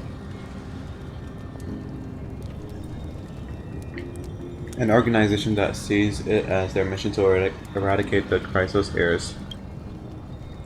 I've read some chilling account stories of the cleaners using alchemical arts to implant fragments of memories into their successors, ensuring both identity and hatred live on. From what I know, these stories are true. The kindness we know today, strictly speaking, is the 27th kindness. Huh? Objectively, the rise of the cleaners was both inevitable and necessary. Yet, their ruthless and twisted methods earned them nothing but disdain and condemnation from history. And still they endure an organization persisting through time, now working tirelessly to obstruct the flame chase. Are they truly so terrified of the era nova the Chrysos heirs strive for? Even in these crumbling end times, there are always those who find ways to profit from the chaos. To ask the vested interests to abandon their status, wealth, and ambitions in this world for a distant ideal may be no easier than creating a miracle. I wonder where Emerald Yusuf is now. If they're targeting me, they definitely won't escape their notice either. I hope all is well. Is that Lord Kratos? There you are, Lord Donghong. We couldn't reach you on the teleslate, so the Holy City Guard almost assumed you two had met some terrible fate. You pests crawling in the shadows, back off. Your plot ends here. You played your hand. Run while you still can. It might be your only chance to survive. Stay away from Akama forever. If you set foot there again, the fury of its people will tear you apart.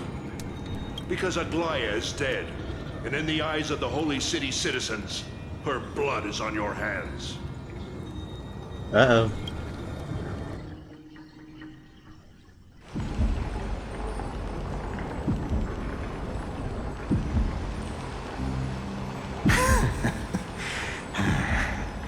That's our captain. Looks like she was wrong about you. She? Are you talking about the mastermind behind all of this? Well, she thought you were weak. She believed that even when you were facing the evil that you claimed to oppose, you'd hesitate to strike. Hold up. Misinterpreting mercy for weakness shows how arrogant and foolish your master is. They're still alive. With proper care, they'll pull through in a few days. But I must warn you, I haven't fought a human in ages. I can't guarantee I'll always be able to hold back. They're lucky they're still alive. If you feel as lucky as they are, try me. Bro, you sound cool. Bro, you sound kind of scary. Finon is seriously upset. Get out of here. Don't show your face around us again. If your master wants to stop the flame chase journey, she'd better bring an army that makes Kremnos at its peak look like child's play. I've said it more than once, Lord Finon. We're not here to start a fight. That's clearly what it looks like. We came only to ensure you weren't anywhere else. While you were unaware, we already accomplished our mission to buy time. So, Lord Finon, until next time.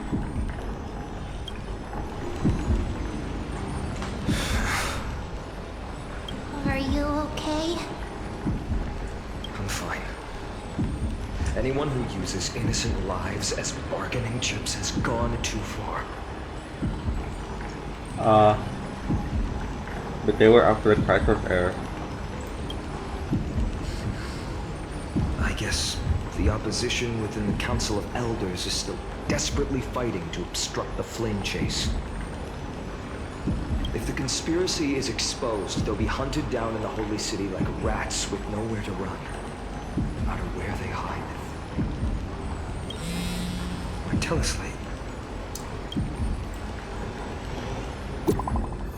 Oh. That's my Tesla. Global announcement. Due to the force majeure, the world round web operations will be temporarily suspended. Please stay calm and remain in your homes. What's going on?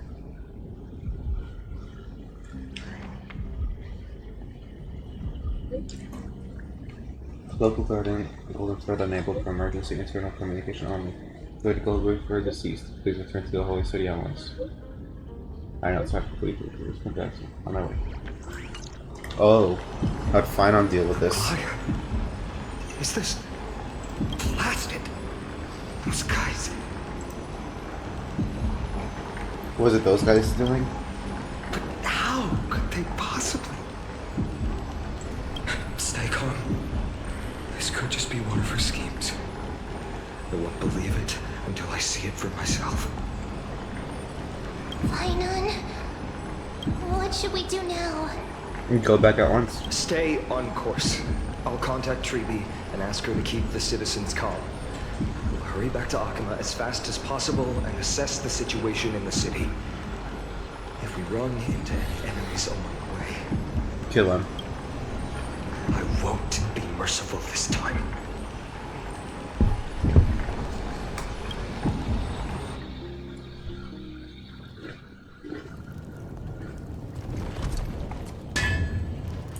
Cartonis?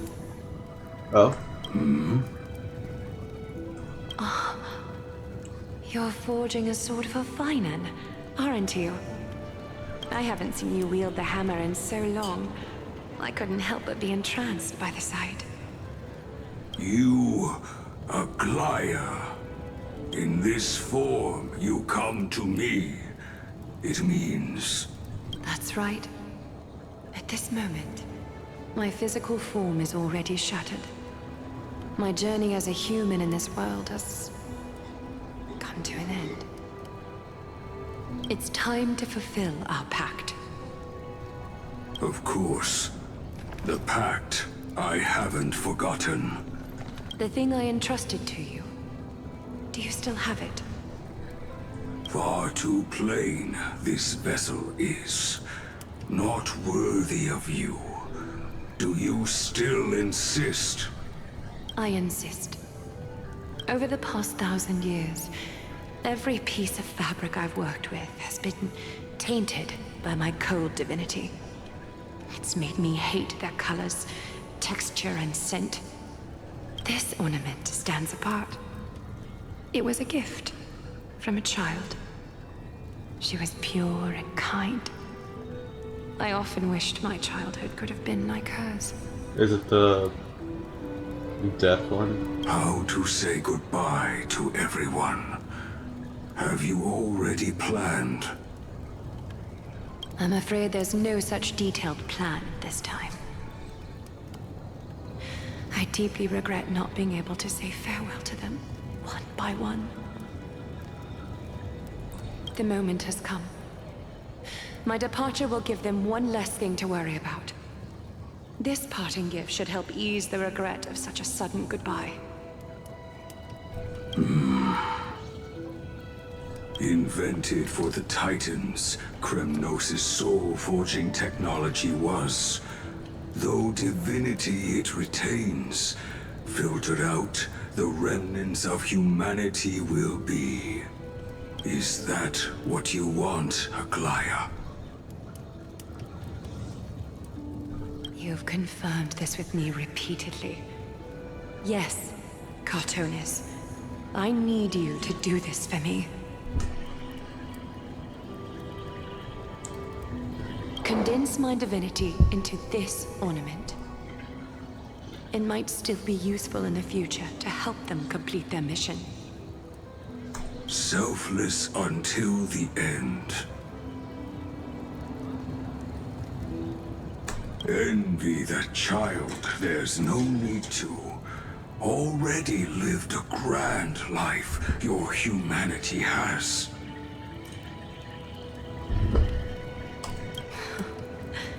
Your praise puts my heart at ease, Grand Craftsman. Now,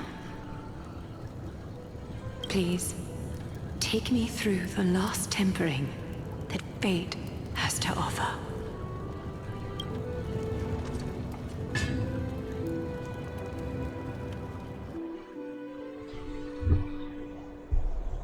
The city is silent, and tension is building with every passing second. The news is probably spread by now. Every household is locked up tight, and all the market stalls have closed down temporarily. She really was taken by the cleaners.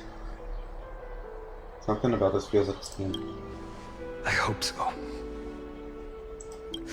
I just can't believe she'd be taken down by a handful of assassins.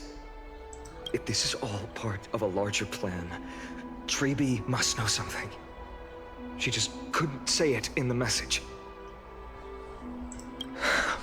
Let's go find her. Oh, there's still people.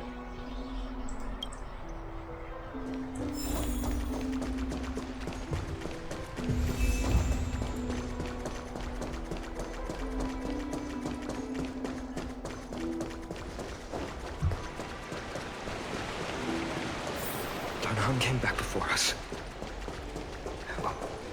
Alright. Okay.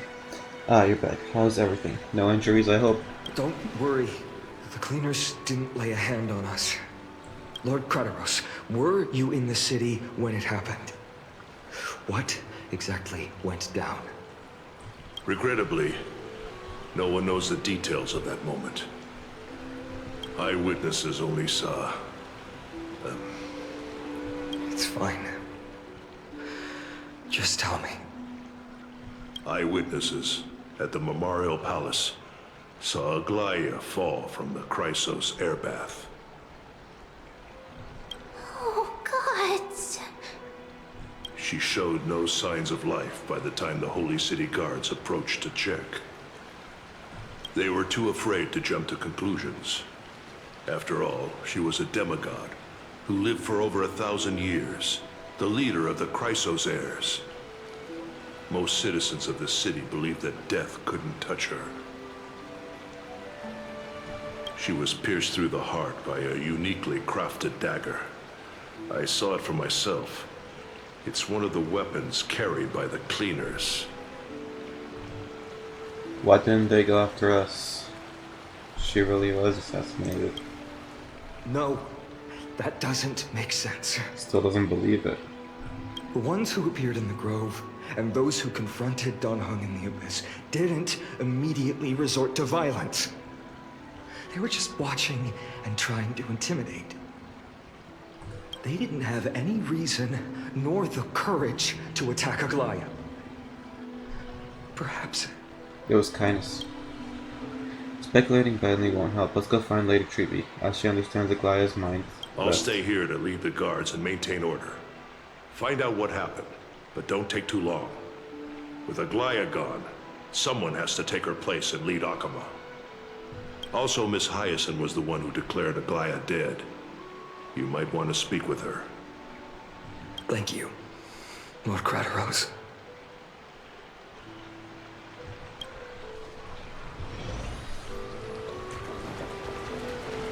Tough times. The baths are empty. No citizen feels like breathing after hearing such terrible news.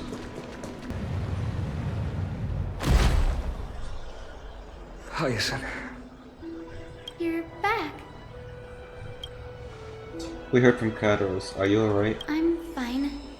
I've been staying close to Lady Treby and Lady Trinan after the incident.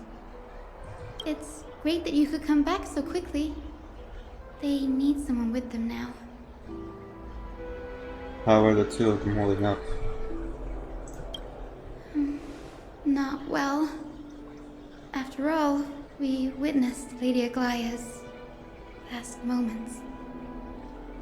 I tried to treat her immediately, but even the sky's blessings, declaring her death was the hardest thing I've ever had to do as a doctor.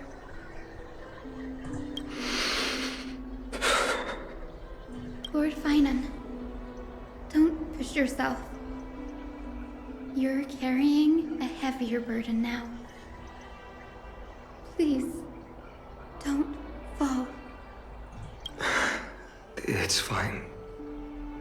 I can handle it. What I've lost is a mentor and a comrade in arms. But for Treby and Trinan, they've lost a 1,000-year-old bond. Like they're losing a part of their lives. You should rest, Hyacinth. You've been awake for a long time, haven't you? We'll handle things from here. Okay. See you later, everyone. Next, we should visit Lady Treby.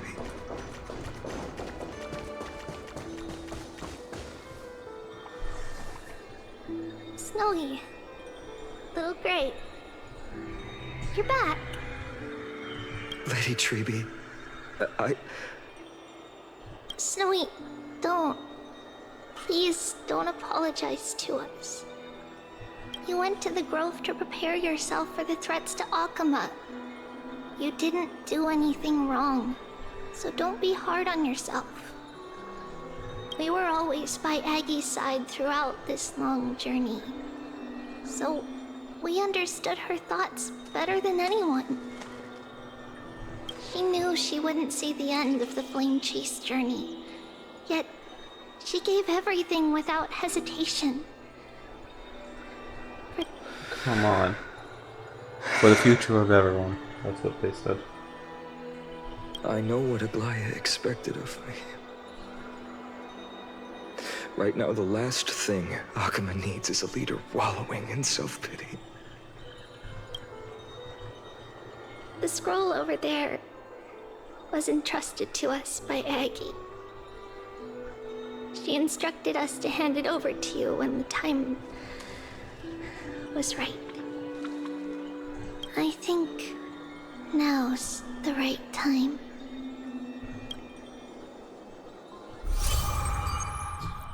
Oh.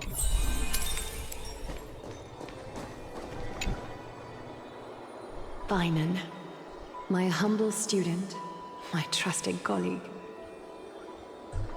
As I write this, you are locked in a battle of words with the Council of Elders, fighting for the survival of the Flame Chase journey on a battlefield where the smoke of war is invisible. I deeply regret and feel guilty for hastily pushing you and the Trailblazer into the debate. But please forgive me. At that moment, I could not afford to show any sign of weakness before you, as it would have crushed your morale. I considered the debate a routine affair, assuming I could win merely with the support and experience we'd accumulated over centuries. But I underestimated Kindness and her party's cunning, and also the deterioration of my own senses. The trap was likely set by the debater Calictus. He had prepared a severed golden thread in advance, revealing it to the public when Kindness was faltering in the debate. He claimed I was reading everyone's thoughts with the golden thread to cheat in the debate. I could have countered that low tactic in 100 ways, but my words slipped out before I could even think about them.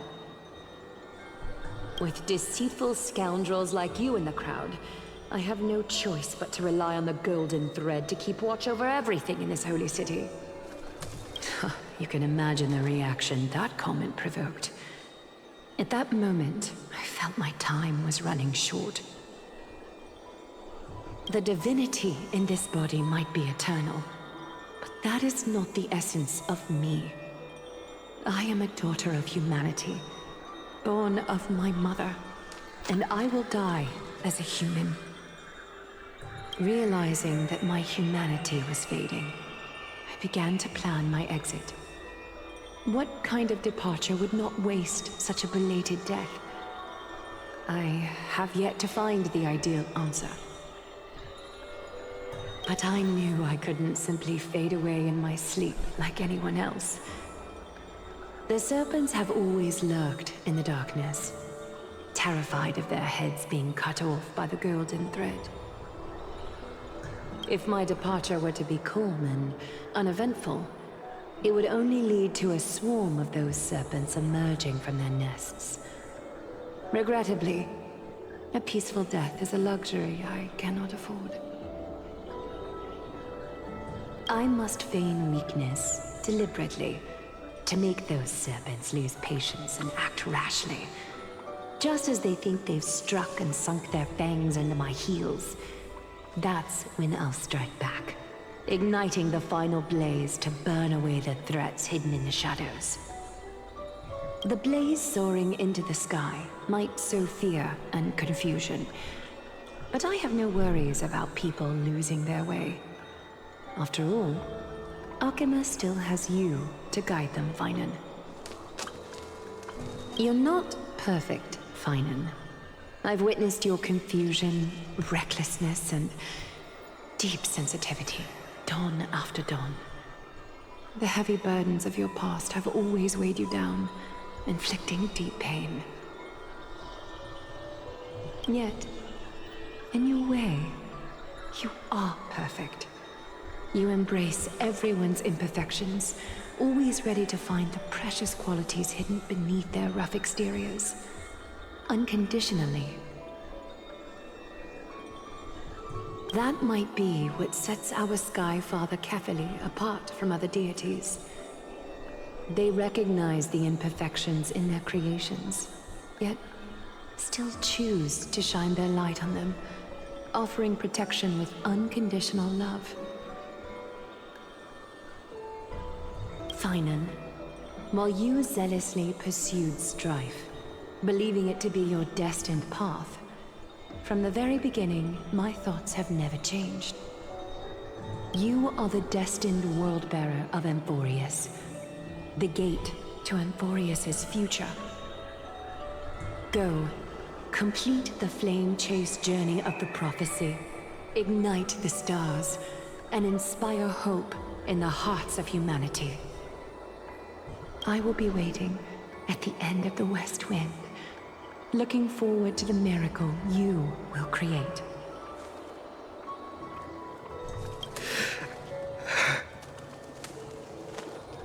Aglaea, how could I possibly be worthy of the burning torch you've passed into my hands?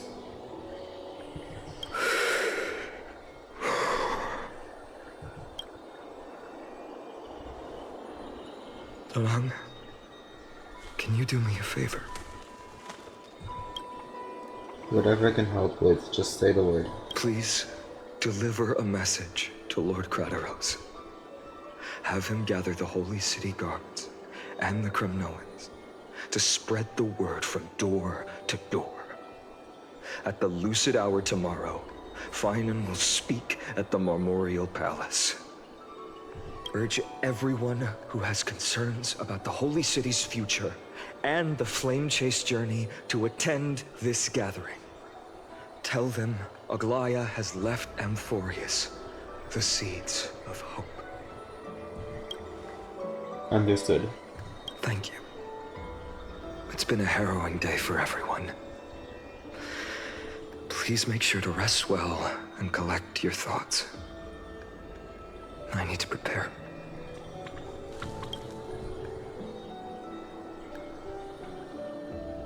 Fine, Cartonus has arrived. Cartonus?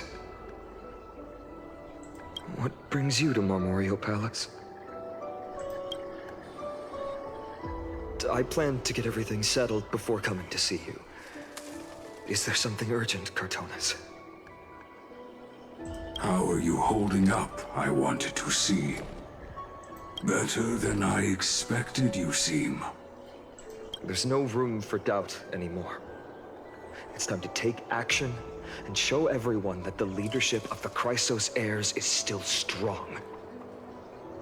Right. Your assessment is... Now, here. Take this. Is this... weapon? You've completed it. Dawnmaker. The name I've chosen for it. Before dawn, prepare for battle. For tomorrow, wield your sword. Befits your stature, it does. Chrysos heir. Dawnmaker. Unbelievable. You've never seen that black-clad swordmaster. You've recreated this so precisely, just from what I described. Huh? Precise, your description. You wanted to have a weapon just like the Flame Reaver? Imbued it with the power of dawn I already have. Guided by your will, gleam with golden flames, its blade will. Wield it. May triumph always be yours. Thank you, Cartonis. I will use this sword to protect the beings of Emphorius. Another thing there is. Oh. What's this? Stored here, the remnants of Aglaea's divinity are.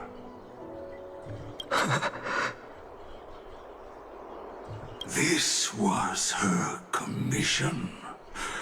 Her death she had long foreseen. Can she still hear us? It's difficult to confirm. About divinity, we know very little. In this way, she wanted to be with you. Always. I understand. Let me keep it. With this, I'll have another constant companion by my side. May this world never have need for a deliverer. Someone told me long ago. But when the world dashed her hopes and fell into disarray, if she could see me now, leading from the front, rallying people against their destiny, she would surely smile.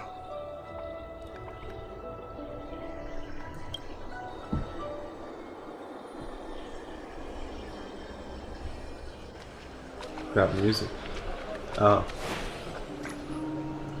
How will the Holy City continue without Lady Goldweaver?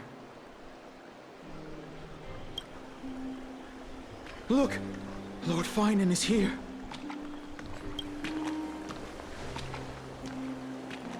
Will he step up to lead Akama?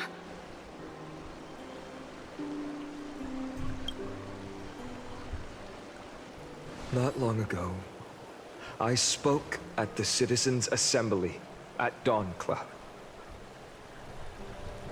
I wrestled with every word, searching for the right ones to rally support and keep the Chrysos heir's flame chase alive.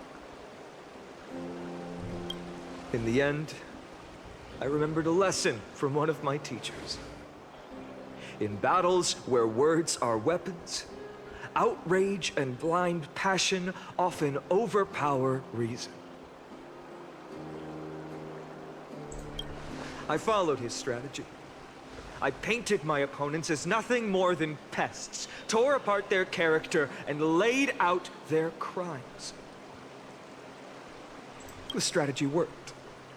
I secured enough votes to achieve my goal, but afterward, there wasn't even a flicker of joy. I realized that apparent victory masked a deeper failure. In my pursuit of success, I fueled division and strayed far from my very purpose that led me to the Flame Chase journey. This journey was supposed to unify, not divide. To strengthen us, not weaken us. It was the gold thread that mended our rifts in the past. Some saw it as a means of surveillance, a tool of control. But no one can deny that it was Aglaea who held this city and even this shattered world together. Now she is gone.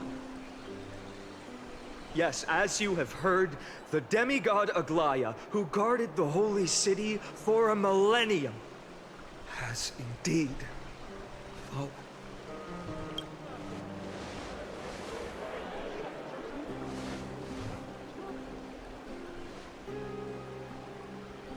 Who murdered Lady Goldweaver? Find the murderer! Make them pay!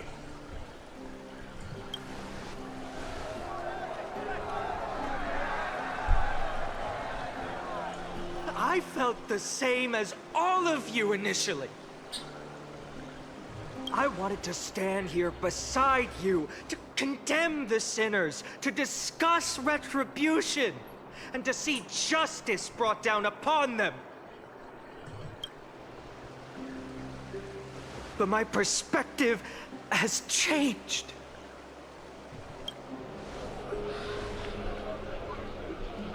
The golden threads that once bound this city have unraveled. Yet no one is celebrating their freedom from control. In the empty markets and bath chambers, one feeling lingers. Unease. Deep down, we all know the last safeguard against the harm we may do to each other is gone. No divine power will protect us from the malice in our hearts. From now on, only the moral code we choose to uphold for ourselves will stand between us and the abyss. Finon has a way with words. Be quiet and listen carefully. There's something special about a man of letters. For up to me, I could math. Indeed. The flame-chased journey is nearing its end. With only one Titan left for the Chrysos heirs to conquer.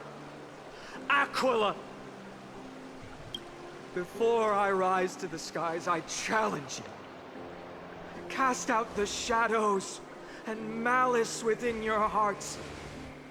Let your spirit shine brighter than the sky itself. Let me bear witness. Even without the divine authority of romance, Akima will remain a sanctuary in these end times. A place for the kind people Aglaea dreamed of. The kind of people foretold in prophecy. A better people! Better people! Better people! Better people! I'm about to laugh. Once he said it. Better people! Better people! Better people!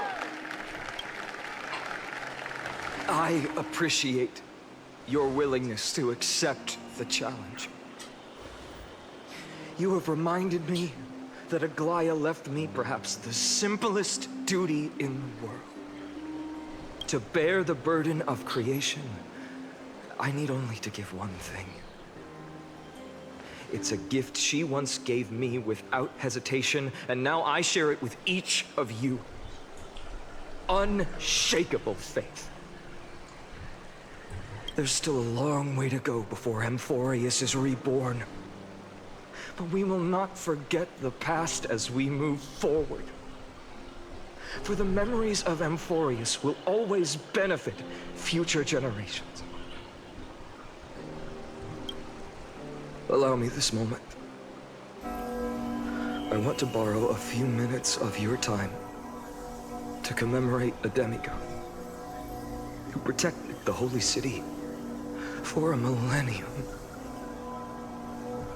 She was Akima's dressmaker, the leader of the Chrysos heirs, the Gold Weaver, Aglaea, and her greatest feat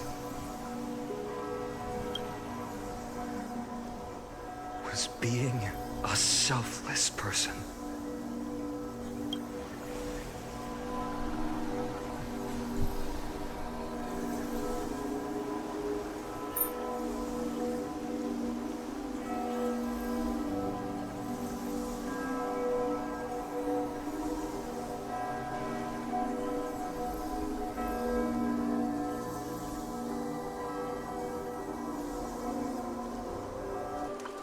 That singing sounds so familiar.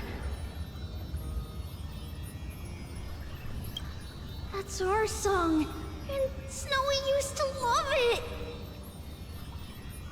Yes, Lady Trian. For that child filled with anxiety, your songs always dispelled the clouds in my heart. Even if for just a moment.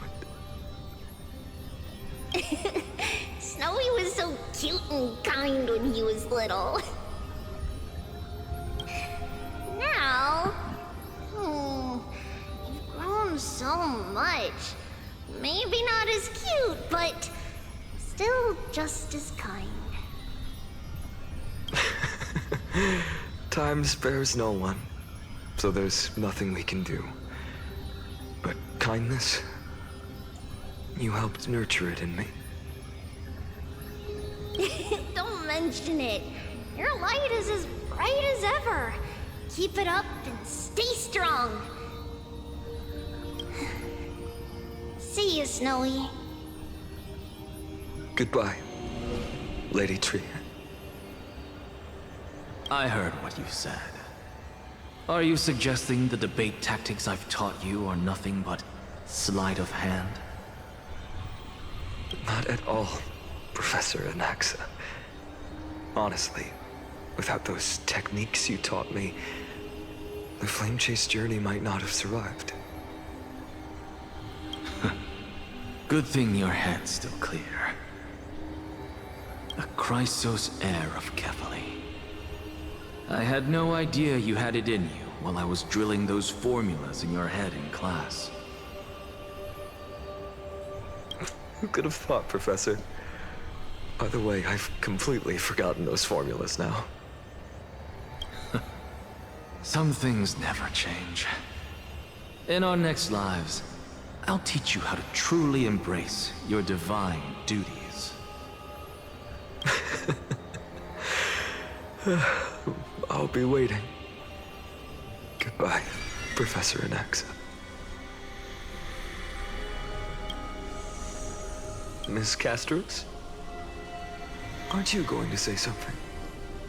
Lord Finan, you have always been so approachable. Ever since we first met, you've seen me as a friend. It was the first time I understood what everyday friendship was like. But that's dangerous. Dangerous? Laughing and chatting with you, I sometimes forget who I am. And for someone with my kind of power, that's a real hazard. I hadn't thought of it that way. Sorry, I forgot to consider your perspective.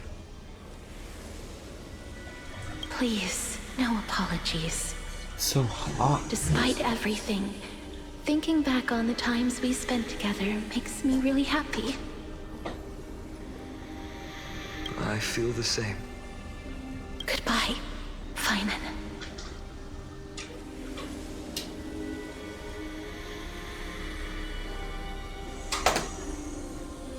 Goodbye, Gastros.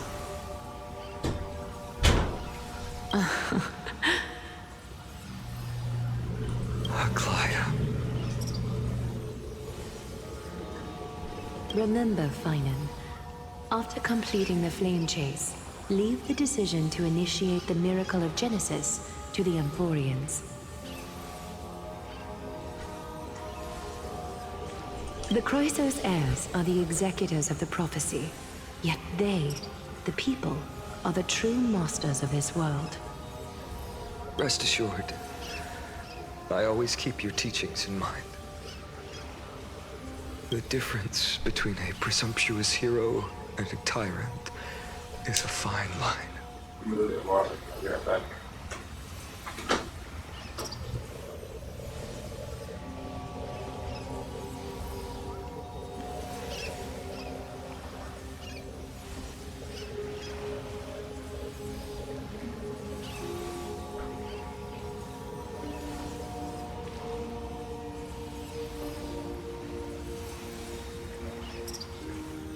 Well said. You've got a good memory. It's late. Anything else you'd like to add? Anything else? even in your imagination, I'm not one to show my vulnerable side. No worries. I've long understood how difficult it is for you to open up completely. Thank you for bringing me here, Aglaea. You saved me. Maybe what I wanted to save wasn't you, child, but this crumbling world. Goodbye, Finan. Goodbye, Aglaea. Did you forget me? Forget you. Like I'd ever. We aren't parting ways forever. You're just off to guard the gates at Castrum Kremnos. Let's not make this a tearful farewell. You know just how to make a person uncomfortable. I have a feeling we'll meet again in this lifetime. Let's have another showdown then. Deliver. That's very confident of you. I've changed since then. Have you seen this sword? It's a masterpiece freshly forged by Cartonis. A bold statement for a mere mortal who hasn't yet claimed the power of a titan. See you around. Finan of Ides Elysiae. Kevin. It's a date, Mightymoose. What a poignant, yet splendid journey. Cyrene. And it's still not over yet, is it? Yes, Cyrene. Cyrene. I was right. In the end, you did become the deliverer in this story. A lot has changed while you were away. I've met so many people and tried so many things. I've found new resolve. And I've let go of some attachments. I'm not the same person I used to be.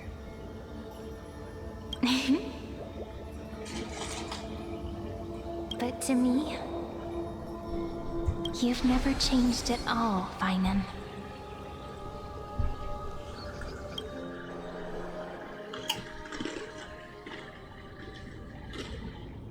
Days later at Dawncloud. Dawn Cloud. This place holds so many different kinds of memories. I remember you could see the Gold Weaver sign from here, all the way down the mountain. But my eyes aren't what they used to be 1,000 years ago. Ah, come on. Cyphera, you... Seamstress. Tell me, does Aglaea have any treasures so rare that not even your... I mean, our shop has seen? Of course it has. I heard there's a gem of all worlds hidden somewhere in Dawncloud. Apparently, it's a piece that fell out of the Dawn device. It's truly a priceless treasure, being a part of Kefali's divine body.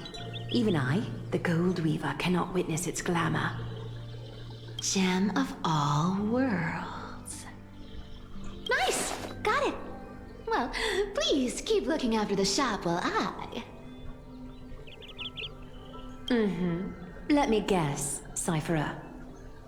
You're probably already plotting to sneak into Dawncloud to steal that gem, aren't you? And your next move is probably trying to sell it to the highest bidder, then distribute that money to the poor and the refugees in the Holy City? Is that what she does with the money? Distribute it? Or give it to charity? Look, seamstress. Are you sure you aren't peeking into my head with your golden threads? You might be skilled at covering up lies, but your compassion is all over your face, plain as day. Don't lie to yourself. Do you honestly think this is the right thing to do, Cypher? What else am I supposed to do? That's the only thing I can do with my power. You keep talking about how I have the potential to become a good person. Or even what people call a hero. But I don't know what I need to do to get there! I can't weave golden dresses like you! I can't sing as well as Miss Hyceelens! And I definitely don't know as much as Big Sis Treby! The only things I'm good at are the underhanded street smarts that no one even respects. But I still want to be worthy of you. I want to prove that you've made the right choice. Even thieves can dream. Right?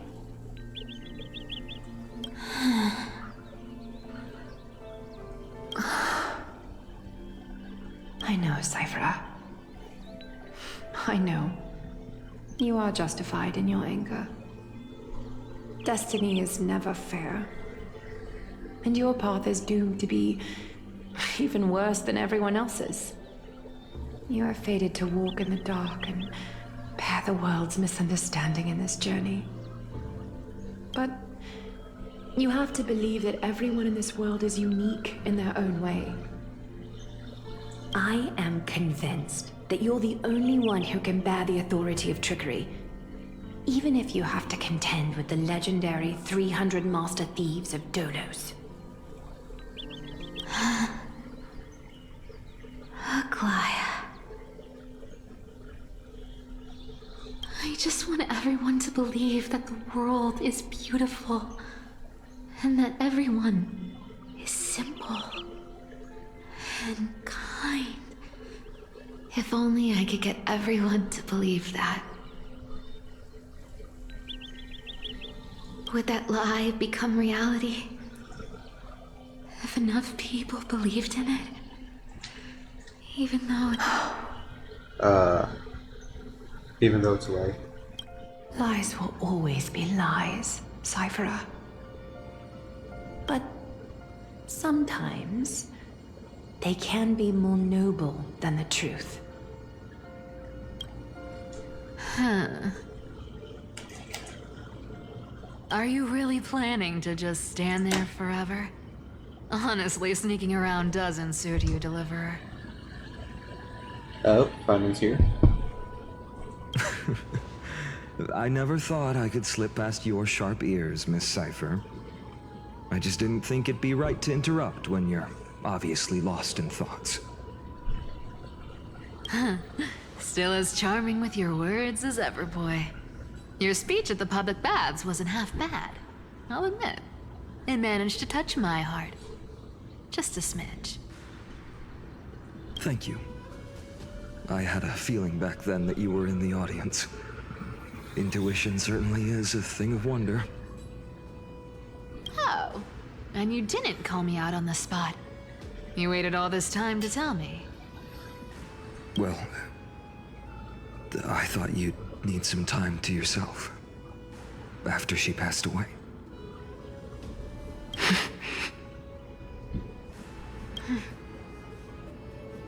None of your business. Enough small talk. Tell me, what kind of trouble did you run into that you need me, the super old-timer, to step in?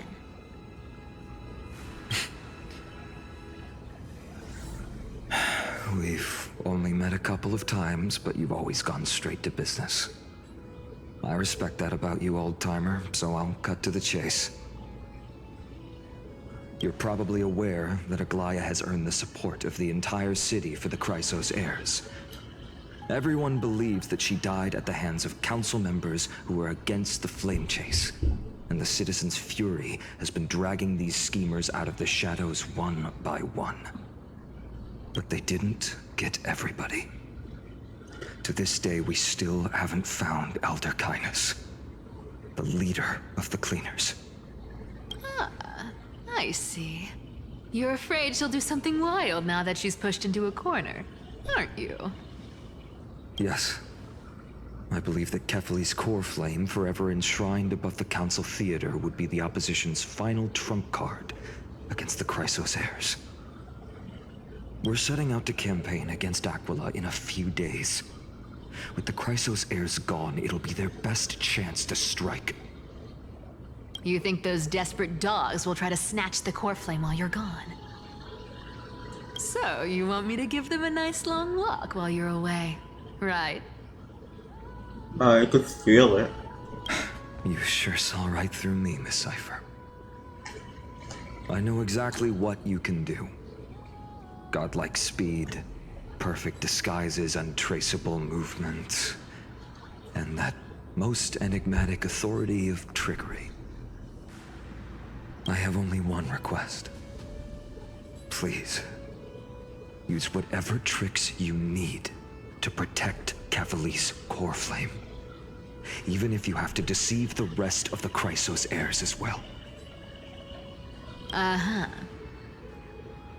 Hey, Deliverer. Do you honestly think that there's no way I'll turn you down? Do you even have any plan Bs if I decide to nope out on this?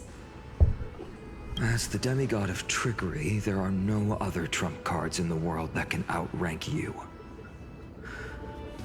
I'm sure you know the answer to your own question, Miss Cipher. What confidence. You talk as if you have everything in the palm of your hand. Huh. So you did learn a thing or two from her. I'll give you that. Then let me tell you something you don't know. The Flame Reaver. They've been watching Akama closely. You mean... Bet you didn't expect that, huh? I've been tracking them all this time. And this is my conclusion. That lunatic may have lost their mind, but they're no fool. Why do you think they haven't made a move on Akama yet? Professor Anaxa once analyzed this. He thought it was probably because Kefali's core flame was protected by the Council of Elders' secret arts. Ha! Sacred art's my foot! I could break those mechanisms with a flick of my finger. Allow me to let you in on the actual secret. They probably held off from attacking Akama because the Seamstress's defense network was way tougher than you thought. Now that she's gone, and you're heading out to the Eye of Twilight, with the city's defenses in shambles. What a dangerous situation we find ourselves in. But since you're the one who brought it up, I'm guessing you already have a solution in mind. Just look how ridiculously calm you are right now. But you guessed it right. Consider this a 2-for-1 deal. I'll keep that lunatic entertained on top of protecting Kefali's core flame. You owe a big favor after this. You have my deepest gratitude. That Flame Reaver's power is truly unfathomable. Please be careful. Yep. Don't forget, Deliverer. There's a fundamental truth in this world. Cyphera will always get the last laugh. No need to worry about a demigod. I'll do my job. So you... Do yours. need to make sure you don't die before you pay me.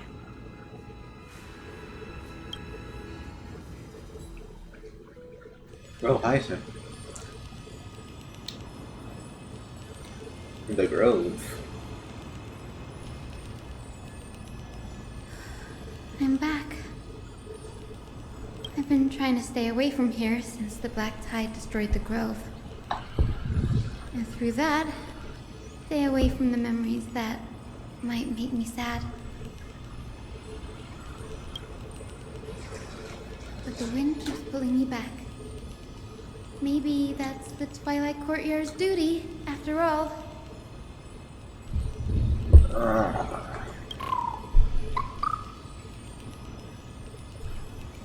I know, little Ika. I know.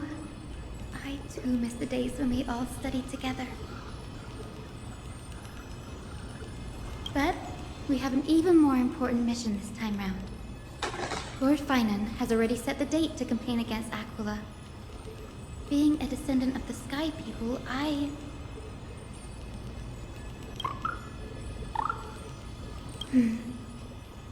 What do you say? Right. At least I can still afford to get lost in thought once in a while. Oh, ancestors. Please wait for just a bit longer. The time I spent in the grove deserves some reminiscence.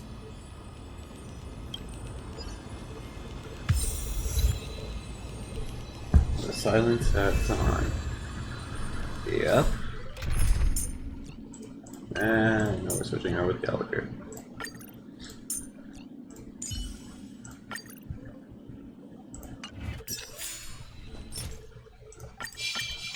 Stream forth, gleam of old flame. That was fast. This was where Professor Anaxa gave us the lesson. Well, listen. I can still see that day in my mind. And that was your last lesson in the Grove. Now, each of you will head off on your own path. How much the Grove's teachings can help you in the real world depends on how well you can put knowledge into practice. However, heed this warning. If you ever do anything disgraceful out there, don't ever claim you were the student of Anaxagoras, one of the 7 sages. Professor Anaxa, there are still other classes scheduled on the calendar. Are you sure you didn't... Firstly, call me Professor Anaxagoras. Secondly, to clarify, the last lesson means the last lesson I will teach you. I will be entering seclusion from today onwards to research ancient alchemy, and all my teaching activities will be put on hold. Ah, I see. So you're saying that the lessons taught by all the other teachers aren't good enough to be considered lessons? All you do every day is wag that sharp tongue of yours. That's a credit deduction, fine enough IDs Elysiae. Oh, Castros. I have nothing left to say. Next.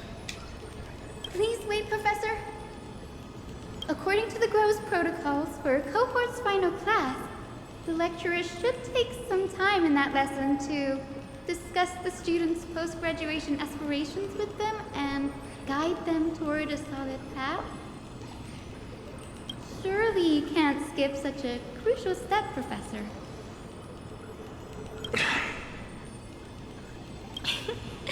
The teaching assistant, Miss Hyacinth, is truly Professor Anaxa's nemesis. Fine. Since Hyacinthia insists on this, let's go through the process. Since some of you are so eager to speak, why don't we start with you, Finite of IDs Elysiae? What is your post-graduation aspiration? Me? Well, it's not exactly an aspiration, but the only thing I want to do is to protect the people I care about. I see. So you want to be a hero? How boring. Next. I didn't say... Castorus, you've been giggling for quite some time. How about you go next? Uh-oh. Perhaps my answer is a bit vague and meaningless, Professor Anaxagoras, but I hope the world can be freed from the agony of death, so that every living being may find calming peace. How naive. So naive that it makes me want to weep for your fairy tale. See, this is why I don't want to follow those outdated protocols. All I get are boring answers. Since you suggested this whole process, why don't you wrap this up, Hyacinthia? Share your aspiration with everyone, and let's see if yours stands out.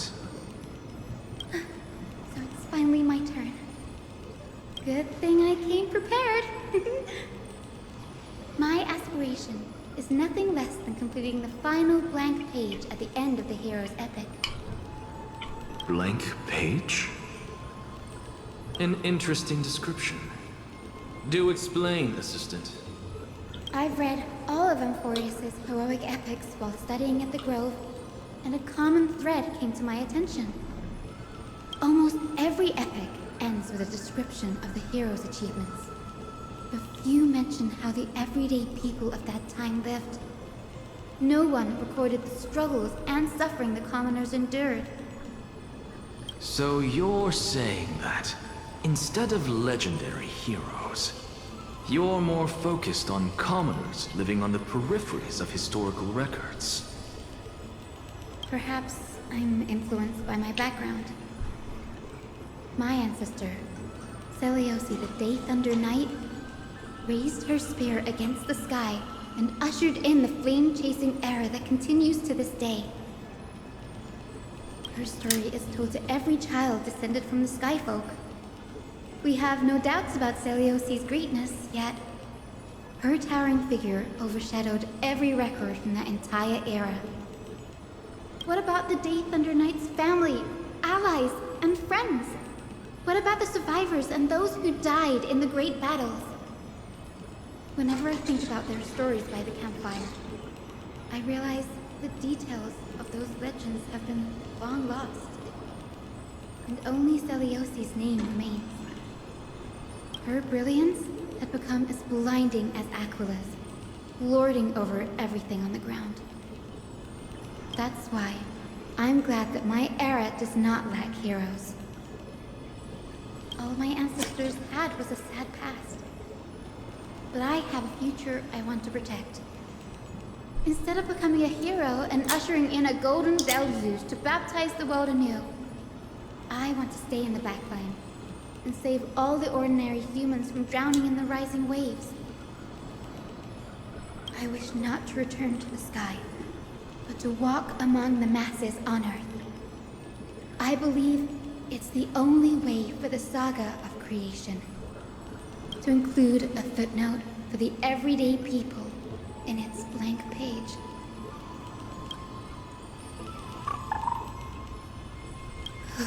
I'm getting embarrassed from remembering how I said all that.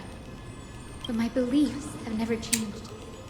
Now I really have a chance to stay behind the hero's front line and realize my dream.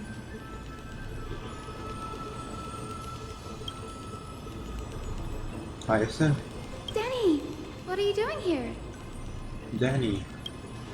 I didn't expect to see you again in the Grove.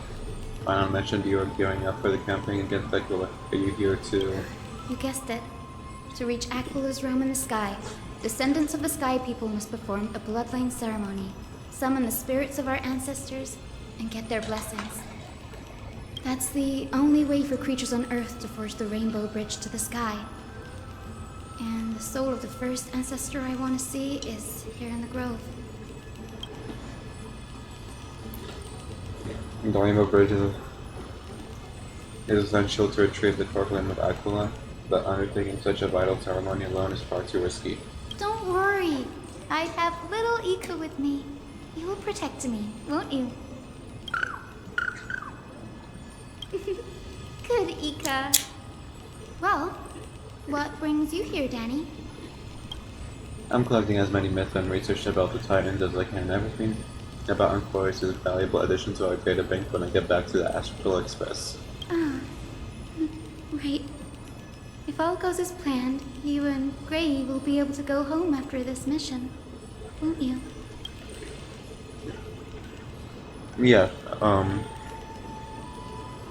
assuming we can actually break the curse of our worlds beyond the sky, I'm feeling it's not going to be as smooth sailing. Oh?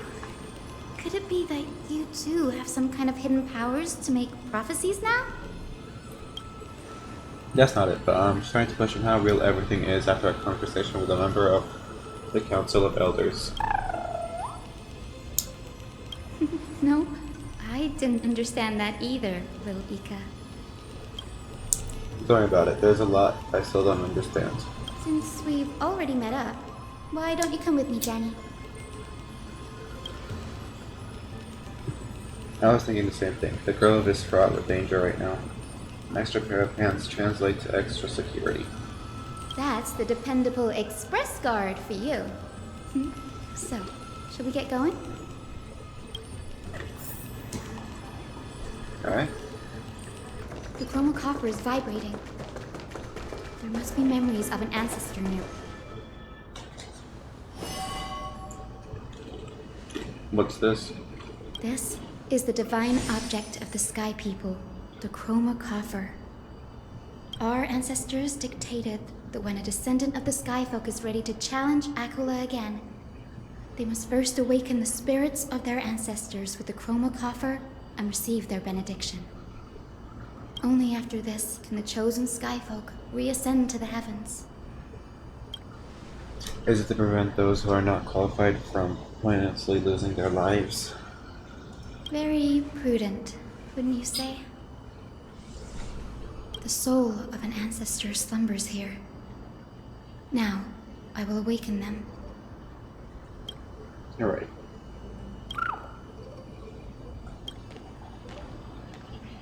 I am Hyacinthia from the Twilight Courtyard, a descendant of the sky who has inherited the duty of flame chase. The time has come to fulfill our clan's destiny. I will join the heroes of the prophecy to return to the sky and retrieve the core flame. Ancestor, please bestow upon me your generous blessing. Listen carefully to Hyacinth.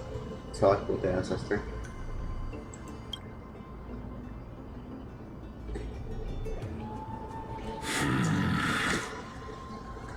Who has awakened me? It's Hyacinthia, a descendant of the Sky People. I apologize for interrupting your slumber. You are Lord Crispus, aren't you? I've read your story in our family tree. You were a righteous judge who vindicated many who were wrongfully accused.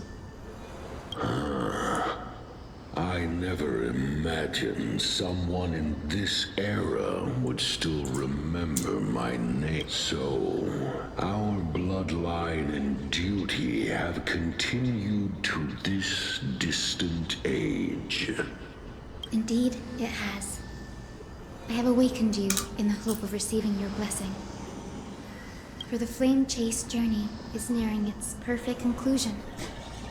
And retrieving the core flame of Aglaea is the final challenge the heroes will face. Perfect conclusion. Hyacinthia, you look very young, and you do not have the bearings of a warrior who can contend with a titan. How can you convince me that this blessing will not turn into a curse, leading a child like you to your demise? 1,000 years ago, Seliosi, who conquered the skies, left behind legends and a will, entrusting the mission to return the Sky Titan's core flame to her descendants, to people like you and me.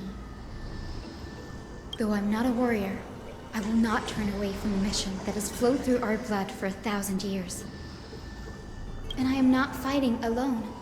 I have the strongest and most tenacious companions in the world.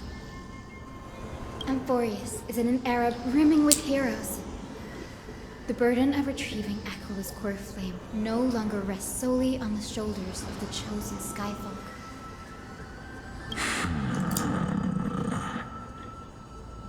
I now wield the power of healing. I aim to mend the fissures in the sky and heal the wounds of the people. I desire to define the mission of the Skyfolk in my own terms, to conclude the vigil that has spanned millennia. I sense resilience in your words. Not an outward resilience, but something deeper within. Receive my blessings, young Hyacinthia. May you gain wings to return to the sky via the Bridge of Rainbows. Thank you for your trust, Lord Crispus. We won't let you down. Well done, Hyacinth. Thank you. My ancestors were all pretty strong-willed people. It won't be easy convincing them. I've run through these upcoming conversations in my head more times than I can count. Looks like your efforts paid off. Now, the next ancestor on the list. Her spirit is set to rest in the vortex of Genesis. Pity that the ceremony has to be performed in strict order. Shall we head back to Akama together, Danny? The vortex of Genesis, huh? I have a suggestion. Remember how you suggested I learn the secret arts of water from Fagusa's priests? I've been practicing that in my spare time and made some progress. Now, as long as I have spirit water with me, I can use those techniques to carve a path directly to the vortex of Genesis. Oh, I remember! I didn't expect you to keep at it this long. That's so like you, Danny. Compared to the currents of my home, the waters of Euphorius are rather untamed. Subduing the waters wasn't easy, but I've gotten the hang of it now. That makes sense. Fagusa was always described as a fickle titan in the myths. Since you're offering, then let me put your skills to the test, Danny. The spirit water gate formed with this technique isn't as stable as a ritual basin. It'll likely only let one person through. And as Fagusa's priest designed it, entrance serves as the exit. No need to come back through the vortex once you've met your ancestor's spirit. Little Ika and I will be waiting. Got it. I'm counting on you, Danny. Under the righteous Braku steps their frenzied dance. The roar of celebration hides the world's heartbeat. Spirit water reveal the way.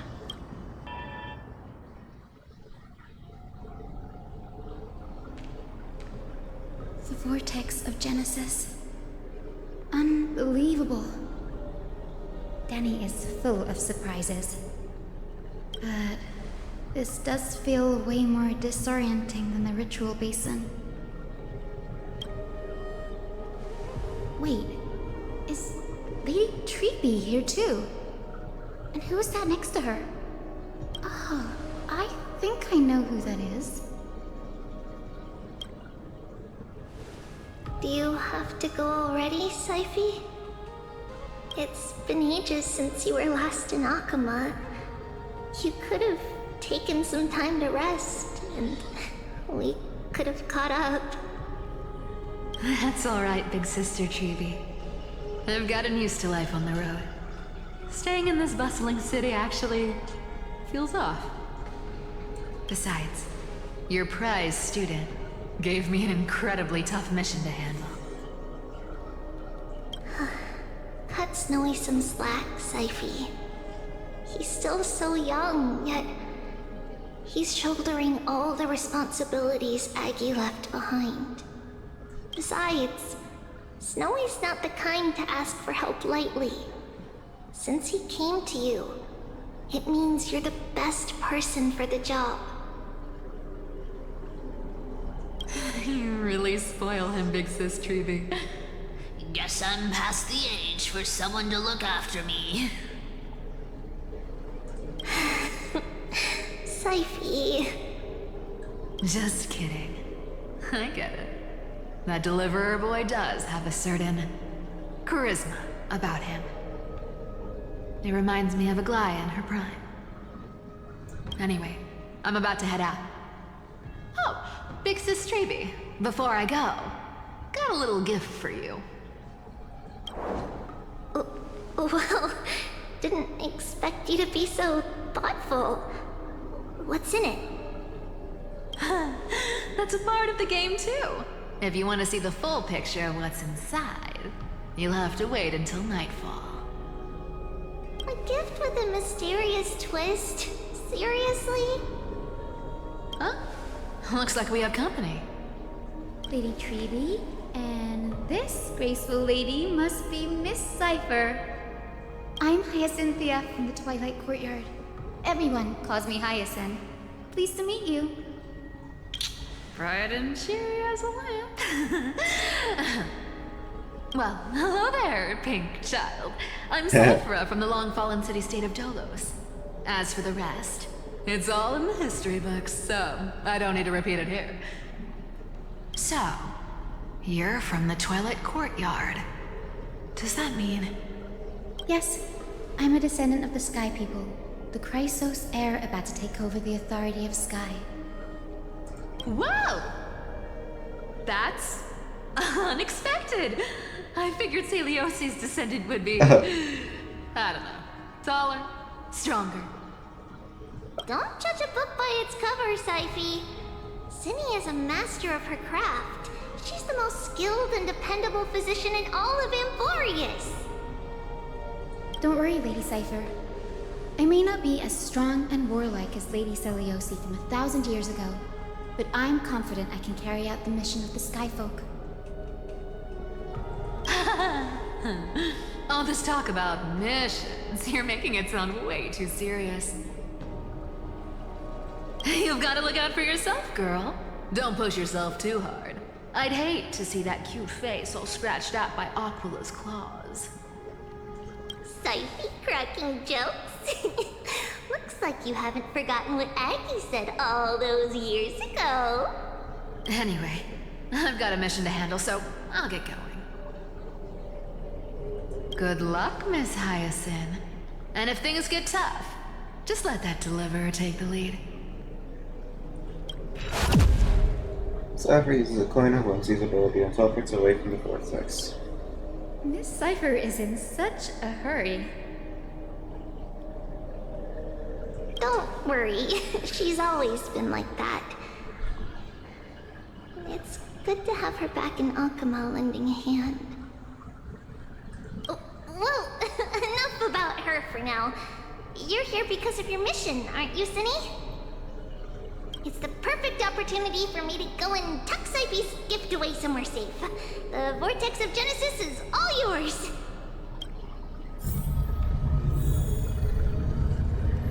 Search for ancestral ghost. I will join the heroes of the prophecy to return to the sky and retrieve the core flame. Ancestor, please bestow upon me your generous blessing. Converse with the ancestor. We're not skipping any narration. Child, what brings you before me? Could it be you're a descendant of the Sky People? Yes, I am Hyacinthia of the Twilight Courtyard, the successor of the Sky People's flame chase duty. You must be Gem Electra. Legend has it that during the Chrysos War, you led our people to ally with Akama and held back the Kremnoan forces. It was your victory that earned the Sky People a place in the Holy City.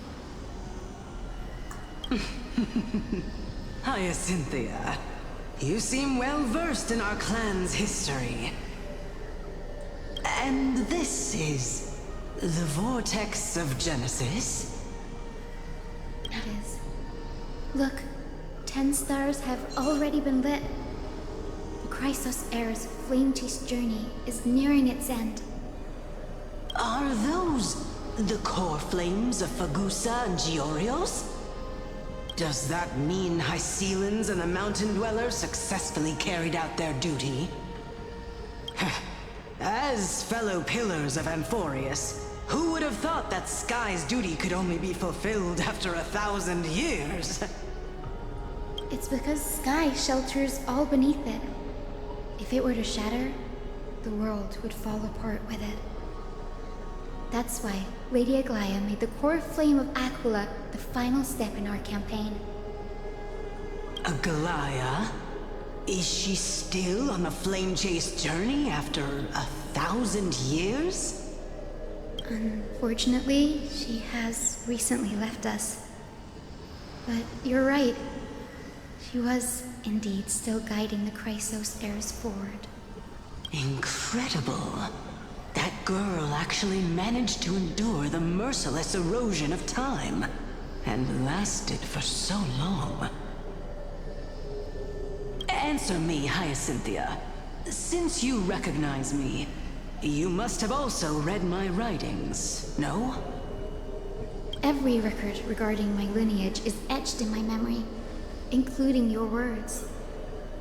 In that case, you're probably aware of the prophecy I sought from a certain Trebios. Yes. At the end of the Rainbow Bridge, the Sky Folk will mend dusk and dawn. But unfortunately, no ancestor has ever been able to truly decipher its meaning. I see. Yet, Trebios's prophecies never fail.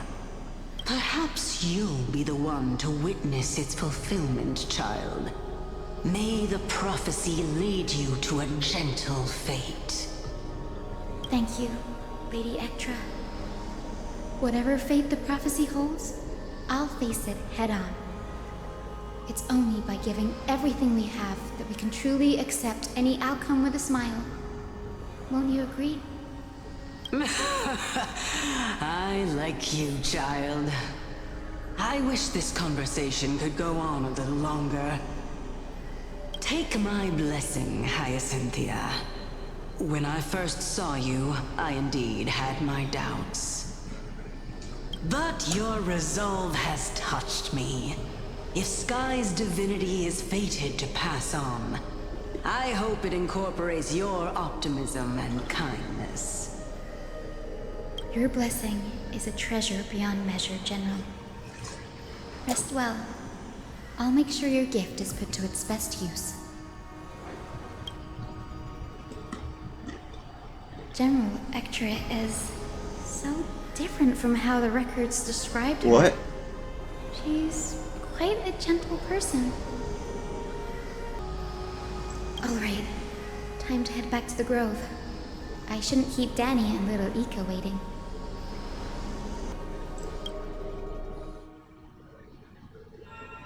Alright, that's good. I think everything should be fine. Quality good.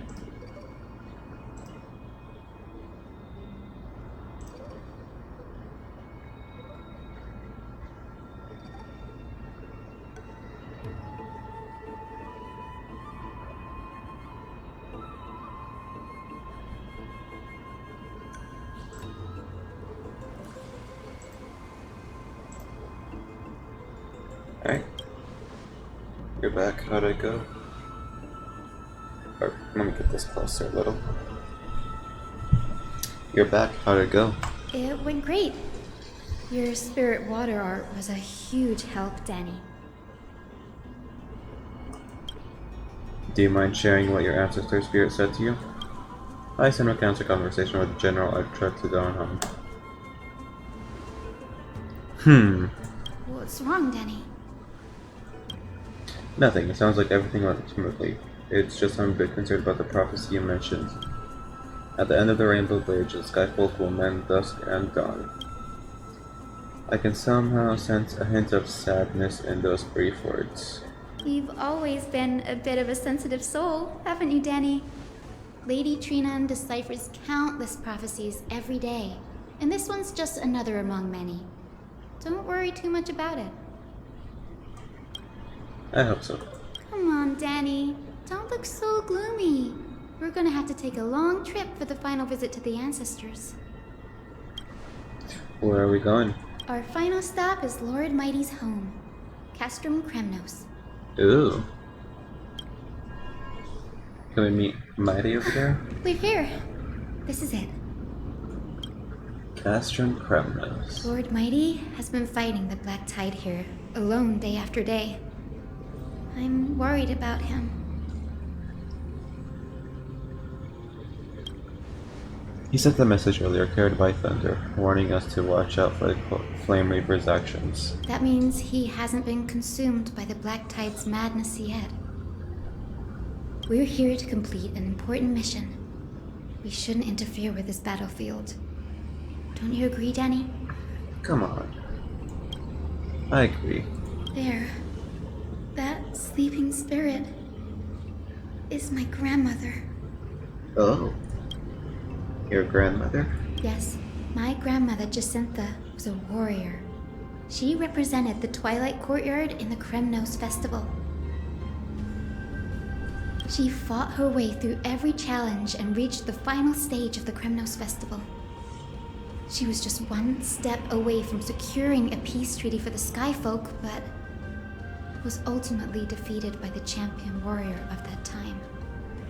I've never looked too deeply into the details of such ritualistic violence.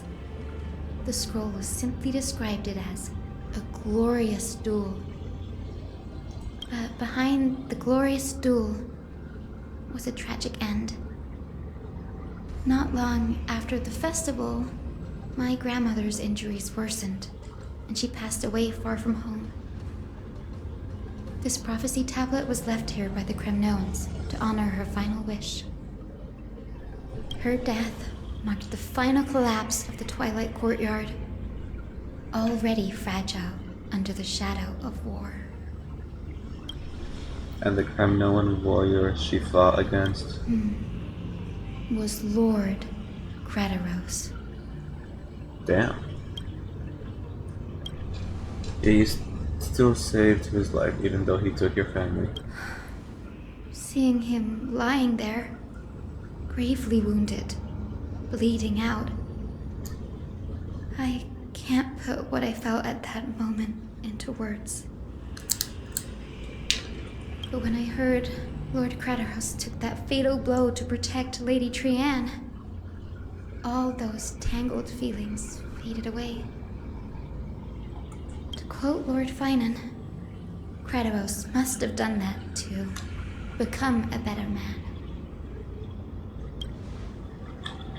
It takes two. Ow. It takes true courage to forgive. You're every bit as strong as your ancestors, Hyson. You're getting better at this, Danny. In her final diary entry, my grandmother wrote that when the moment of destiny comes, a descendant of the Sky People would deliver the message of their departure to her spirit. I wonder what she'd think when the one awaking her turns out to be her beloved granddaughter. I will join the heroes of the prophecy to return to the sky and retrieve the core flame. Ancestor, please bestow upon me your generous blessing. Listen carefully to Hyson talk with her grandmother. Is this the world of the living? Wait.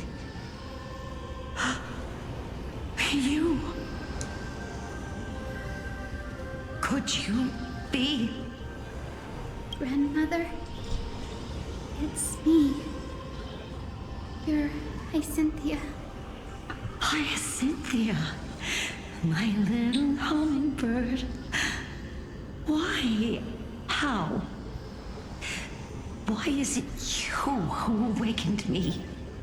I have never imagined this. I thought I would feel happy for all my ancestors when this day came, but now... Uh-oh. I can't even experience the joy of seeing you again. Do you remember that you and Father took me to my very first sky ride when I was 8? Back then, you wanted me to pick one accessory out of 4. The sun crown representing nobility, the storm bracelet symbolizing strength, the ice ring embodying wisdom, and the radiant pendant signifying kindness. Grandmother, do you remember the one I chose? I guess. Is it the kindness? You spoke an innocent little prayer, infusing a faint thread of light to that modest pendant. So it was the kindness. Yes, and I remember how surprised you were. In all those centuries, No other child of the Sky People had ever made the same choice I did. Hyacinthia, there was a time when I thought you were a timid child. You never had much interest in swords or battle and had no relation to that fiery determination and strength in our blood. Yet I've told myself, that's not a bad thing. If my hummingbird could live her life in kindness and optimism, then it'd be a good thing. I never thought the burden of retrieving the core flame of Aquila would fall to you. Don't worry about me, Grandmother. I believe what makes someone a Skyfolk isn't just outstanding strength, but the capacity to shape the world. When the world cried out for a hero to challenge the gods 1,000 years ago, Zeliosi stepped forward and began the flame-chasing era. And now, as the flame chase journey nears its end, this broken world is crying out for something else. Healing. Isn't it poetic? A saga that spans 1,000 years, began with Sky, and will also end with Sky. You're still as optimistic as ever, just like when you were a kid. If your mind is set, Hyacinthia, then carry your resolve through to the very end. Return to the sky with my blessing, and watch over this world on the threshold of salvation. Grandmother, thank you. But I have one last request. Speak, Hyacinthia. We should still have some time. Before you go, could you tell me the tale of the Sky Hero once more? Just like you used to? Then listen closely, my dearest hummingbird. After all, this will be the last time. For millennia, the Titans waged relentless wars, leaving the world scarred and ravaged. A century of the Chrysos War plunged the nations into chaos and decay, until a spear, fueled by mortal rage, pierced through the smoke and flames that buried the prophecy of deliverance. Aquila, the celestial sheeper, the 100-eyed divine bird crowned with the blazing sun and wielding thunder. Those struck blind in 99 eyes by Nicodor, they kept one eye glaring at the children of Twilight who received divine blessing, yet turned their weapons against the gods. The Chrysos heir of the sky, Seliosi, the Day Thunder Knight, ascended the forbidden lands of the Eye of Twilight at dusk, clad in wings. To her left was the lion-headed Solipus the Sunlit Wings, whose roars breathed divine flames and scorched the world. To her right was the horse-bodied Lunibus, the Moonlit Plume, whose graceful steps trampled the stars in the heavens. The one warrior and her two beasts challenged the ruler of the sky, determined to seize the divine core flame through plunder. The Titans' every roar summoned lightning bolts, and their every movement stirred cyclones. The wounded Titan's blood poured down like boiling rain upon the world and converged into scalding torrents. In the final moments of battle, the sunlit wings set the Titan's wings aflame, while the moonlit plume sealed the divine body. The battered hero of the sky, with her wings broken and her body covered in wounds, struggled to lift her spear and pierced the last monstrous eye. My bad. The Titan's divine body crashed to the ground, and with it, the sky tore apart like fabric, about to fall with its god. The fear and pleas of mortals urged the hero of the sky to rise again. Celiosi, the Day Thunder Knight, the first of the Chrysos heirs to slay a god in this world, charged into the crumbling body of Aquila with her two fearless winged companions. She merged with the Titan, holding up the sky once more, only to leave behind a powerful message for the world. My descendants will be blessed and cross the Rainbow Bridge back to the sky. At the end of the prophecy of Genesis, they will reclaim the core flame from my hands. Might be a VA.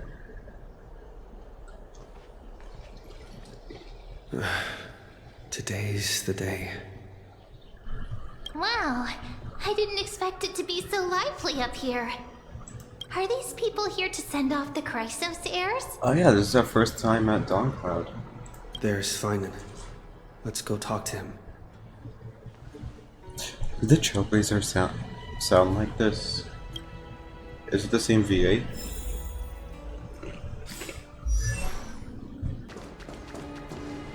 I know this is a big ask, Namazuni. I hope you understand. Please don't say that, Lord Finan. It's an honor for us to be entrusted with this task. Go then. Let's hope our concerns don't come true. I hope you all return safely, my lord.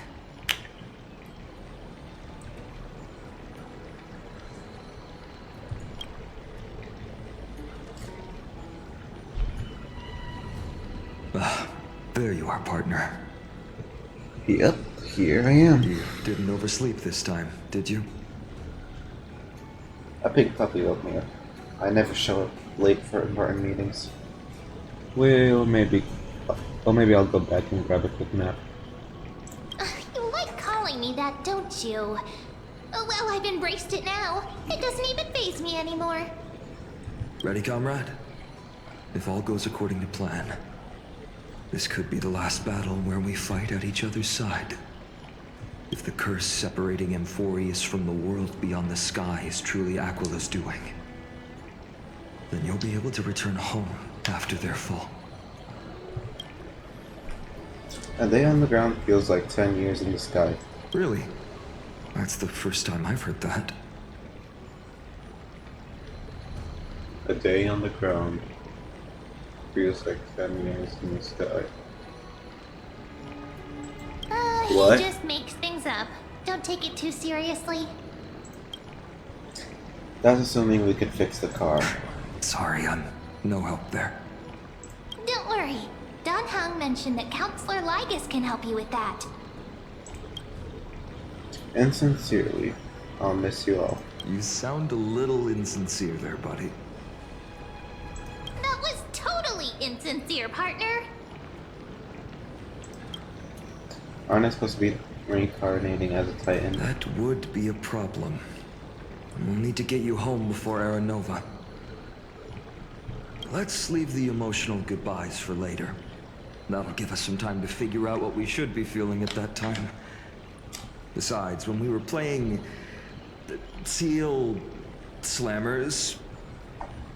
Bubbles, my bubbles. That bumping seal game, didn't you teach me something back then? What is it? Crack the champagne at halftime to watch victory slip away. Well, it's 10 out of 12 time now. We can talk about We can totally open the champagne. Well, then I have to use something else Don Hung taught me as comeback. The last mile is the hardest. Hey, speaking of Dunhung, where is he? With Eisen. He arrived before everyone else and climbed to the cliff top to wait for us. He's probably not keen on being the center of attention. Lord Finan, please make sure you all come back safely.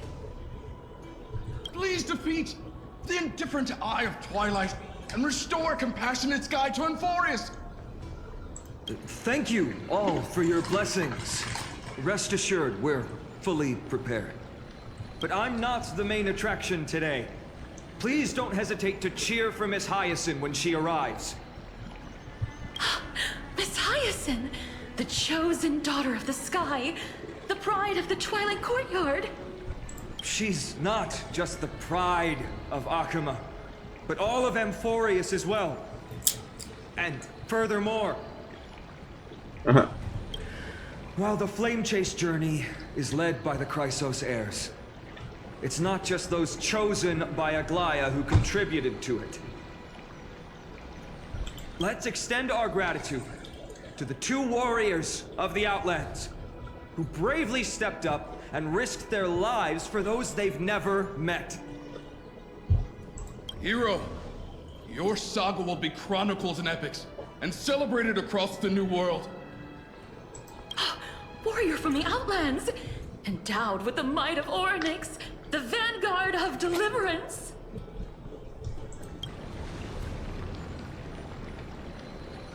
Quite the flatterer, aren't you? Looks like you mastered public speaking now. After all this time, you should know when I'm just being polite and when I'm genuinely speaking from the heart. That praise was heartfelt, partner.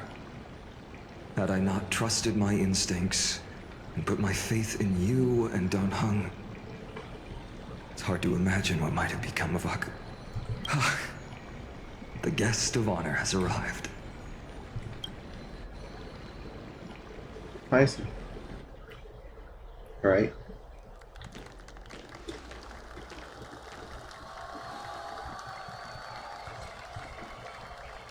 She has a mighty luck.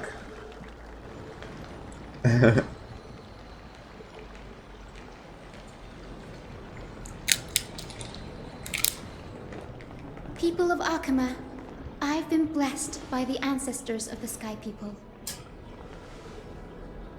They have agreed to bestow the 1,000-year mission to me, and to have me claim the core flame of Aquila.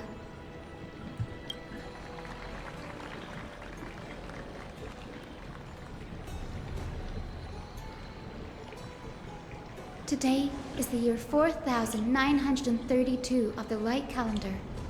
1,062 years since the hero Seliosi initiated the Flame Chase journey.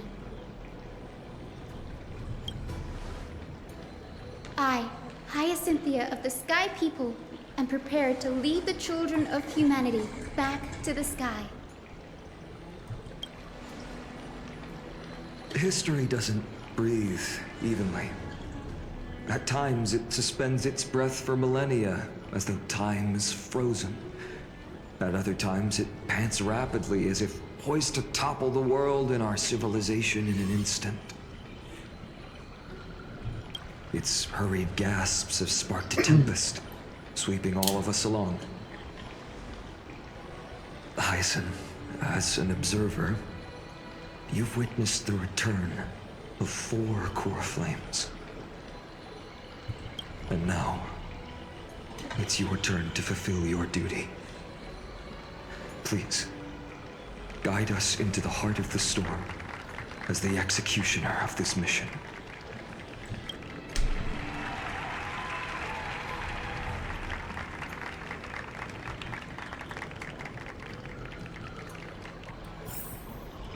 All right.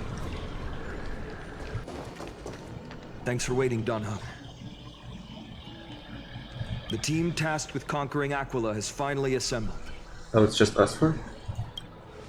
We've reshaped the history of the world with our hands over and over. I bet this trailblazing expedition could even make Akavili jealous.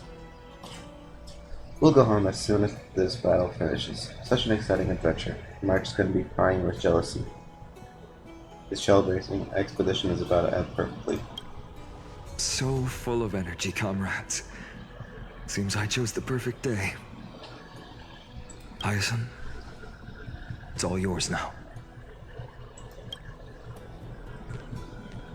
Legend tells of the Skyfolk once divided into many tribes. The Sunfolk worshipped the sun.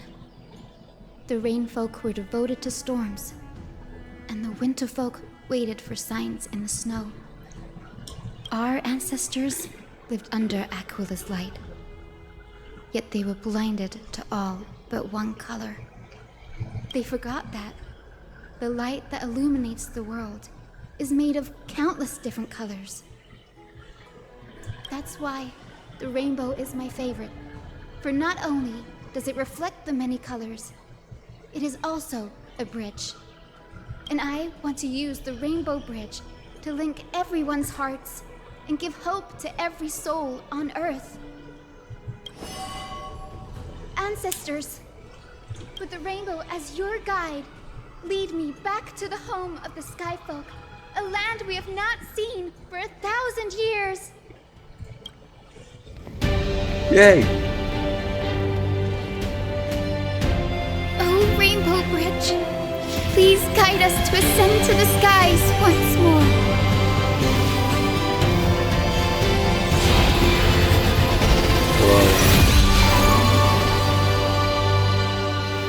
Friends, let us soar together. Yippee! Game? Come on. Flying along the Rainbow Bridge is truly an amazing experience. A stream, Bill, get out of here.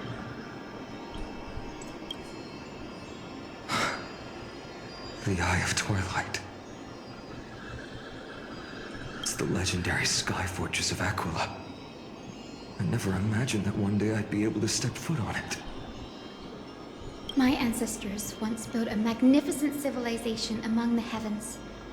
The Eye of Twilight, which we are standing on, is the home of Aquila and the heart of the city-state in the clouds. This must be where the hero Selioci stood when she challenged Aquila and began the first step of the Flame Chase journey. We are here to end the journey she began. Do you believe in legends? It's our turn to challenge the Titan. Yes. What we must do will not change, no matter how much of the legends are true. According to historical records, the civilization that worshipped Aquila once mastered advanced technology, which made their strategically located Sky Castrum the only force that could face Castrum Kremnos head-on in the Chrysos War. But they were divided within. The frequent wars started by the Chrysos heirs drained their power, especially after the prophecy descended. In the end, they had to hide among the clouds, far from the conflicts raging below. Apparently, the division was between the two most important sky tribes, the Sunfolk and the Rainfolk.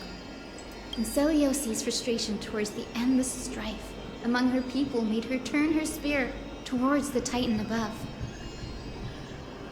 Where did she go in the end? Was her attack really that high? After driving the enraged Titan to the brink of defeat with her two winged companions, they all vanished somewhere in the sky.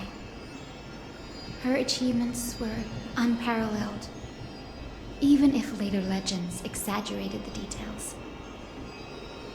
Yet she still could not end Aquila, nor bring back the core flame of Sky. Some say she sealed the wrath of the god within herself, trapping them deep within the Eye of Twilight to support the heavens of Amphorius forever. In other words, she became one with the Titan. I would have considered it a fairy tale, but after seeing what happened with Professor Anaxa, not anymore. As that Titan and that fused hero been looking down on the world from here for 1,000 years?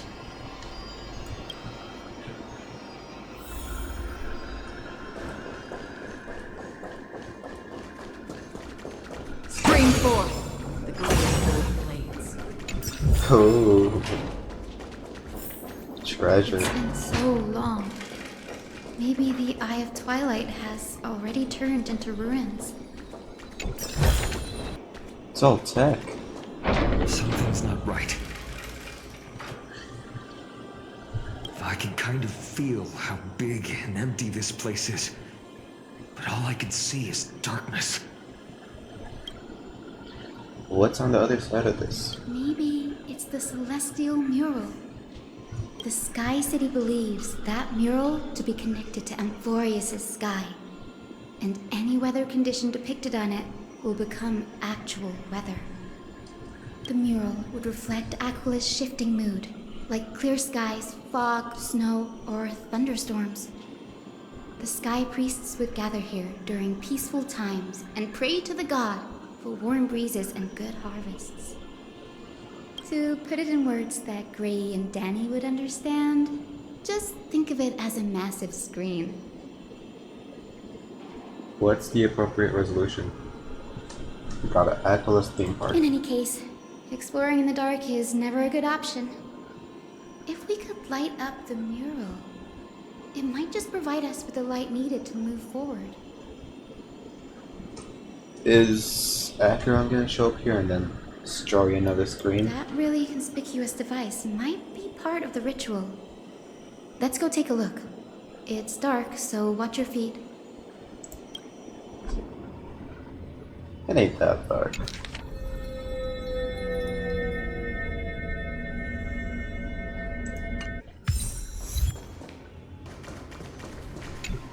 Operate celestial globe? Too hard for Horizon? How about it? Got any leads? I have no idea how to turn it on. If only we had help from the wisdom of those who came before us. Well, let me try. That's it! I almost forgot. Gray, Memi, can I borrow your powers? She just turned British there for a second. Leave it to the demigod of time. Got it! We just need to find the scattered memory nearby, right? That's simple. Give me a little time. Feel the flow of time. Over there. And over there. Done! There haven't been many people for a while, so the traces of time are super obvious. I knew you could do it, Memi. You are a huge help. Memi. I can operate the celestial globe. Still don't know how to turn.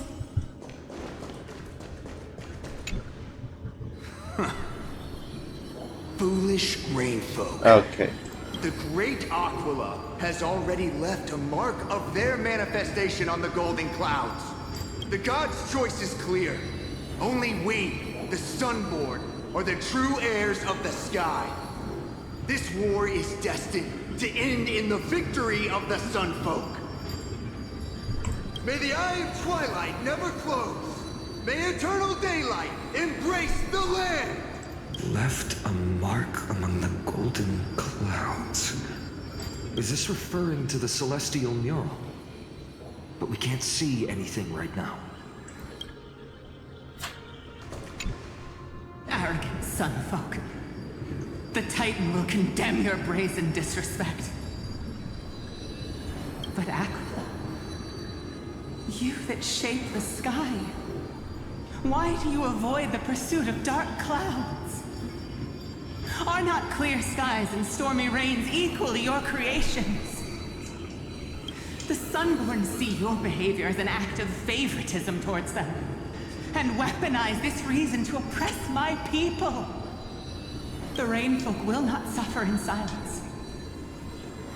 Oh God, if you remain silent, we shall have to forge our own weapons and resist the malice concealed under your brilliance. May the Eye of Twilight never open, and may torrid rains descend forever. Avoid the pursuit of dark clouds. Aquila doesn't like rainstorms. It seems a little hard to believe, but we should write this clue down first. It is as the rumors said. The Sky Castrum was far from united. My guess was right. This venue is indeed where celestial rituals were performed. Mimi? No problem at all. Here goes. My bad. There we are. Ah, better one. Could have done that from the start. Wind, snow, rain, shine. In the name of the sky's 100 eyes, I bring celestial phenomena upon the world. The turn of dawn and dusk. Commanding the celestial globe. Awaken, celestial mural. Stop, foolish Cloudborn! How dare you tamper with the celestial globe and distort the weather? This is blasphemy!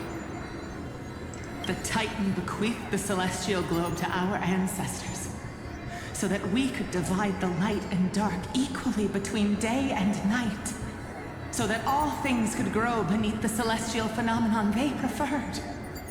But the Sunborn have asserted control over the celestial mural. And now the days are endless, subjecting the land to drought and burning. And you have the gall to accuse the Rainfolk, who you've oppressed. Rainfolk? The land? It is our eternal nemesis. How can storm clouds and rain, unloved by Aquila, lead the Skyfolk to victory in the Chrysos War? Your character is as weak as your faith. Go seek out a corner untouched by the sun and weep solitary tears in the shadows. Huh. That's all you lot know how to do anyway. Cry in silence. Then let us show you what we are really made of. You? What are you? What are you trying to do? Fanatics whose minds have been muddled by the heat. By Aquila above, meet your demise!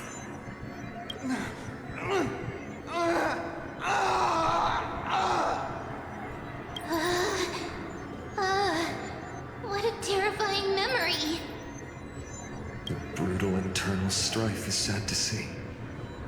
It appears the Sky Cities didn't fall to external threats after all. The proud Sunfolk saw themselves as divinely chosen, exacting long-standing oppression on other tribes. And the Rainfolk suffering beneath them began resenting the divine, and plotted their retaliation. Same case with the United States. It ain't really united. A common story everywhere. People are truly ignorant. This blame lies squarely on the Titan's shoulders. Not surprising when living in a world with little gods they can see. No matter the era, conflict among humans is destined to persist. Having witnessed the actions of Kindness and the Cleaners, it isn't so hard to understand this piece of history. I'm curious which side won. There's nothing but empty silence here. I fear there were no winners.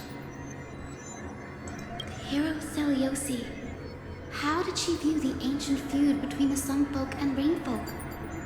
The legends focus on her god-slaying expedition, but are hazy on the fall of the Sky Denizens. Perhaps I can piece together the true face of history here. One step at a time. Do you remember the verse that Rainfolk sang, Hyacinth?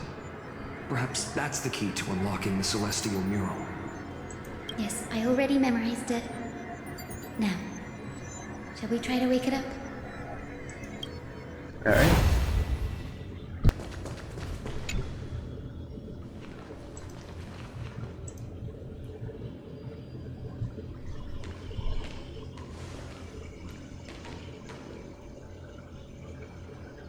Wind, snow, rain, shine.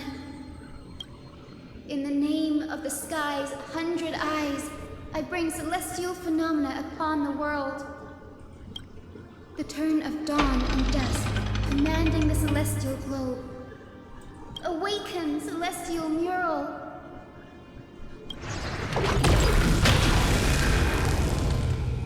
Whoa.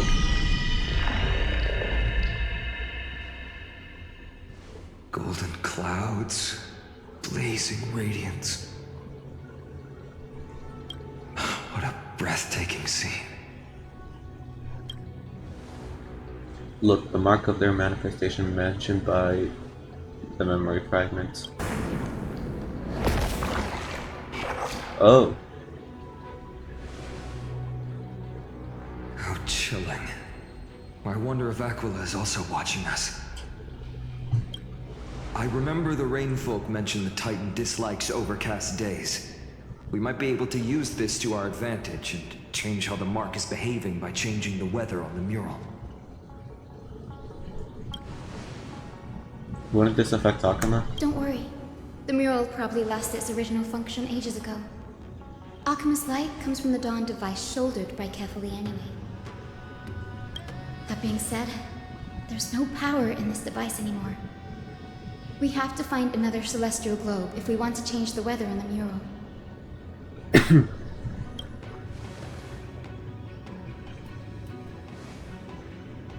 There!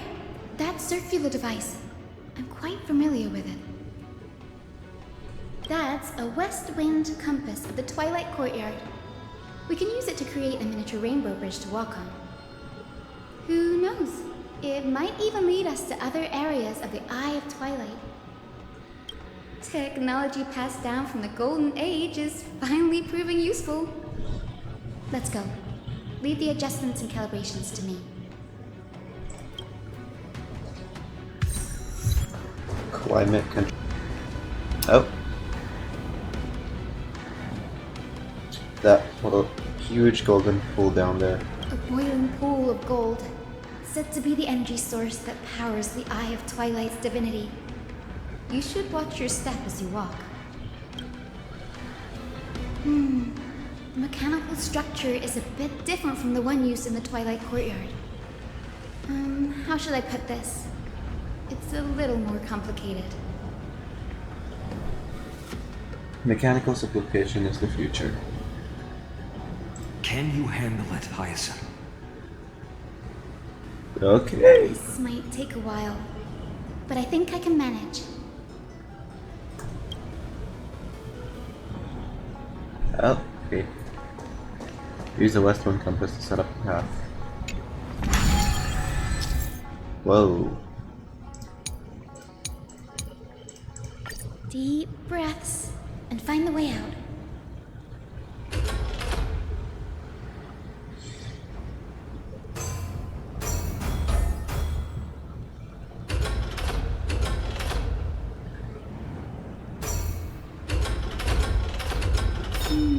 I think this should be right.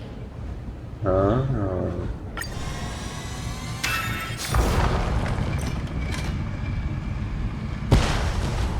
Look, the rainbow bridge has appeared. Well done. Now we can cross. Hey. Careful! Oh. That's... Is that a memory? Is that a winged Pegasus? Looks like a mythical beast. But this one doesn't seem hostile towards us. Tyson! Could it be the legendary? I'm not entirely sure. We might be able to tell if we get closer. We can't assume it's friendly. Keep your guard up and follow it. Stream forth! Aglaea noooo. Legend has it that the hero Seleucus was always flanked by two winged companions, Solibus and Lunibus. They were her steeds and Yo. If they are still alive, they might help us confront Aquila. I like the sounds.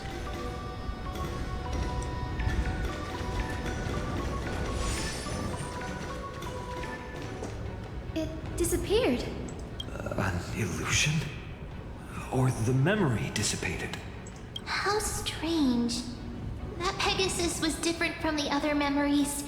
It was surrounded in an air of sorrow. Oh, it's so heavy that it's hard to breathe. Was that Lunibus's phantom? Did it appear here because it has unfinished business? If that's really the case, there must be a super strong obsession keeping it in one piece. Could it be some remaining bits of Celiosi's will? We can't be sure of that yet. Let's take the elevator up to the Eye of Twilight's core first.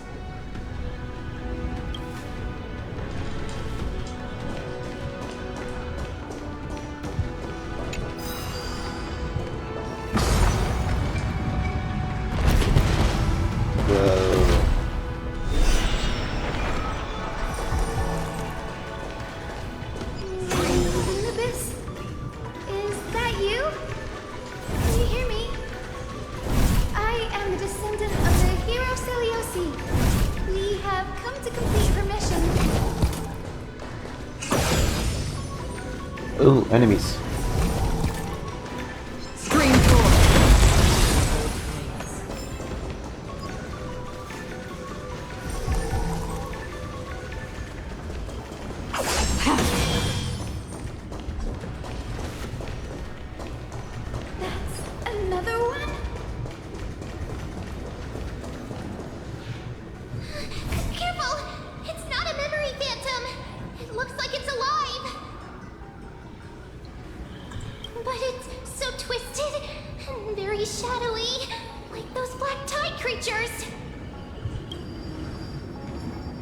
Watch out!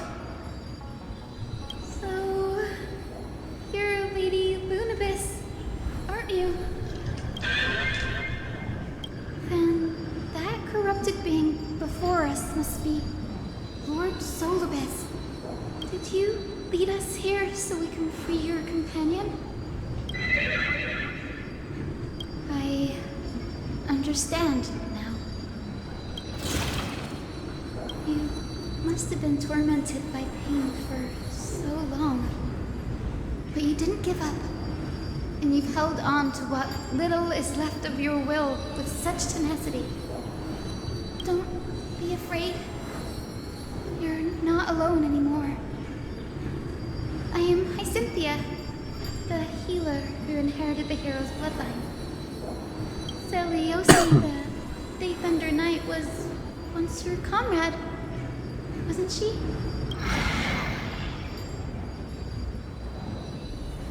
Lord Solibus, your body has been completely corroded by the Black Tide. But I can still heal your tenacious soul. Just like Lady Lunibus, even if you've lost your mortal body, your spirit remains pure. Please, keep holding on to what's left of your will. And I will reawaken you as a heroic soul.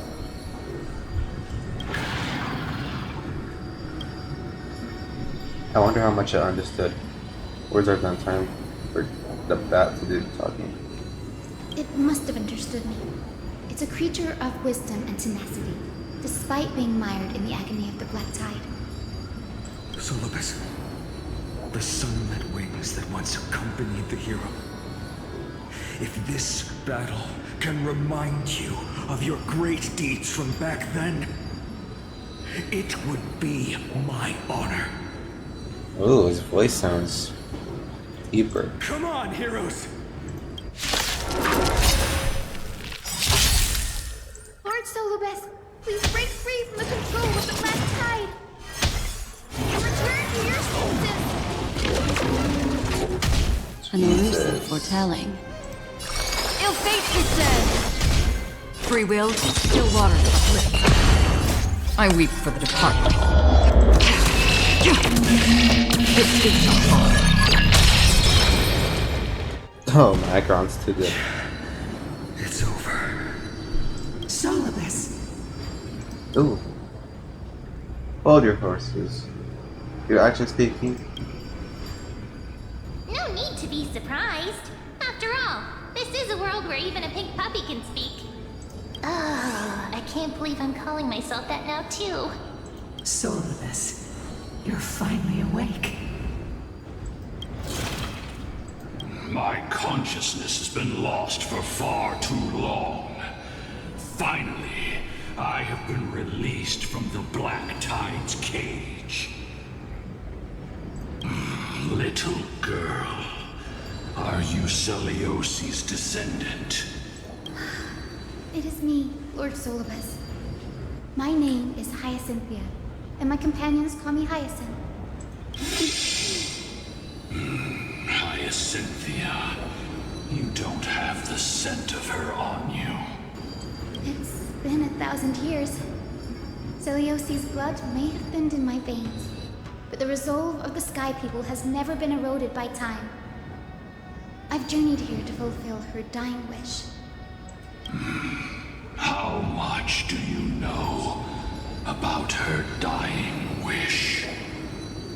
I know that in order to support the shattered sky, she merged herself with the divine body of the Titan. And I also know that she left behind a message, calling on future generations to one day ascend to the heavens again and reclaim the core flame of Aquila.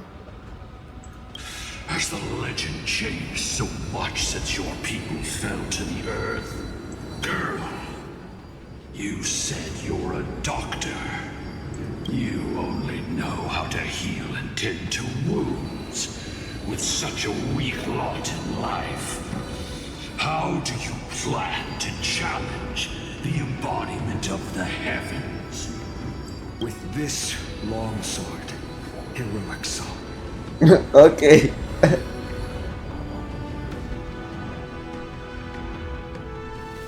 And my bat, and his spear, and their pink glove. As you can see, we're all Hyacinthia's companions and comrades. I am the bone of my back. You've already witnessed our combined strength. It's not bad, but still lacking compared to her. Solibus, let go of your ego and accept their kindness. You've been trapped in time by the Black Tide, while great change has spread over the world. If I'm not mistaken, the god of war Nikador also fell to the hands of these warriors. We've laid all the other Titans to rest, one by one. Now the final target for the flame chase is the master of this sky fortress. Please guide us to an audience with Aquila, heroic souls. Celiosi initiated the era of slaying gods and attaining their flames. Even if she could not witness the end of this era, you will all at least bear witness on her behalf. Confidence and fierceness. Yes, I do indeed see a shadow of her in you.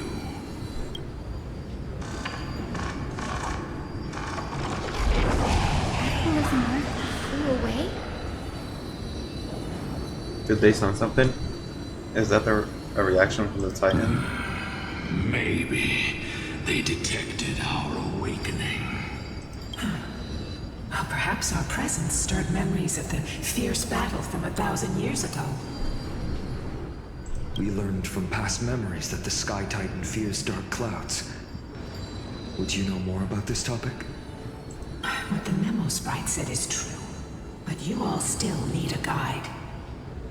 Follow me, Hyacinthia and fellow warriors. Let the hunt for the gods start again. Is Lady Lunabis not going with us? I will be waiting for you all at the next destination, Hyacinth.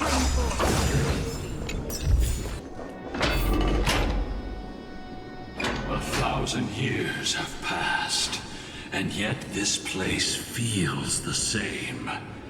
Just that there is no more human clamor. This is the Hall of the Sunfolk, where the Sunborn once held grand ceremonies to give thanks for Aquila's gifts. So, did the Sky Titan really take the side of the Sunfolk? Everyone thought so until Celiosi's spear pierced through Aquila's wrath. Only then did we understand that Aquila wasn't hiding from the clouds and rain, but from the horror that lurked within the unlit shadows. The Black Tide. The Black Tide's threat has forced the Chrysos heirs to complete our flame-chased journey, heading toward the prophecy's miracle of Genesis. Chrysos heirs. In our time, that title used to stir up waves of outrage. But you all seem to be revered as heroes. It's all thanks to those who came before us. Trebios and Aglaea. You must have heard of these two names. So it was those two who made it to the end. What does that mean? Let's not elaborate on unrelated topics. You now know how to activate the celestial globe. So go, and force out the Titan in the mural. The road got sucked away by the wind fan? Did Aquila do that? You have nothing to fear. We can use the power of time to rewind it if we have to.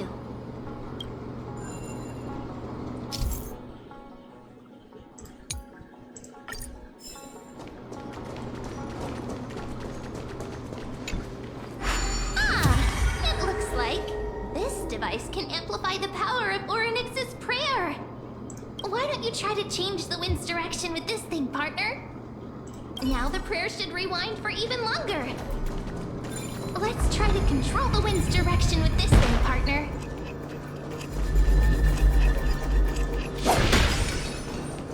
A celestial globe is right ahead. Let's go and force Aquila to come out.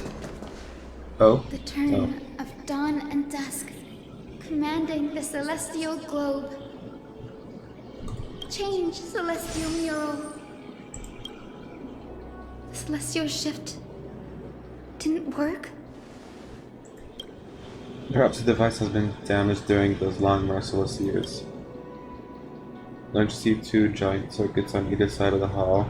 Maybe we should try fixing them. These circuits all seem to be corroded by the Black Tide. Here's hoping those two prophecy tablets can help us out. The turn of dawn and dusk, commanding the celestial globe. Change, celestial mural.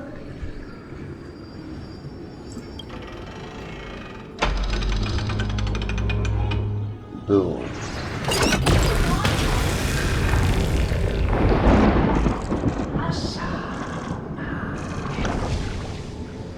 The mark has disappeared again. Looks like they're still avoiding us. I wonder if it's cowardice, or if they have something up their sleeve. I need to go to the bathroom. I'll be right back.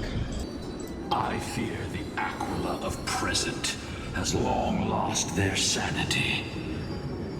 But instinct still drives them to flee from the shadows, to evade the Black Tide's encroachment.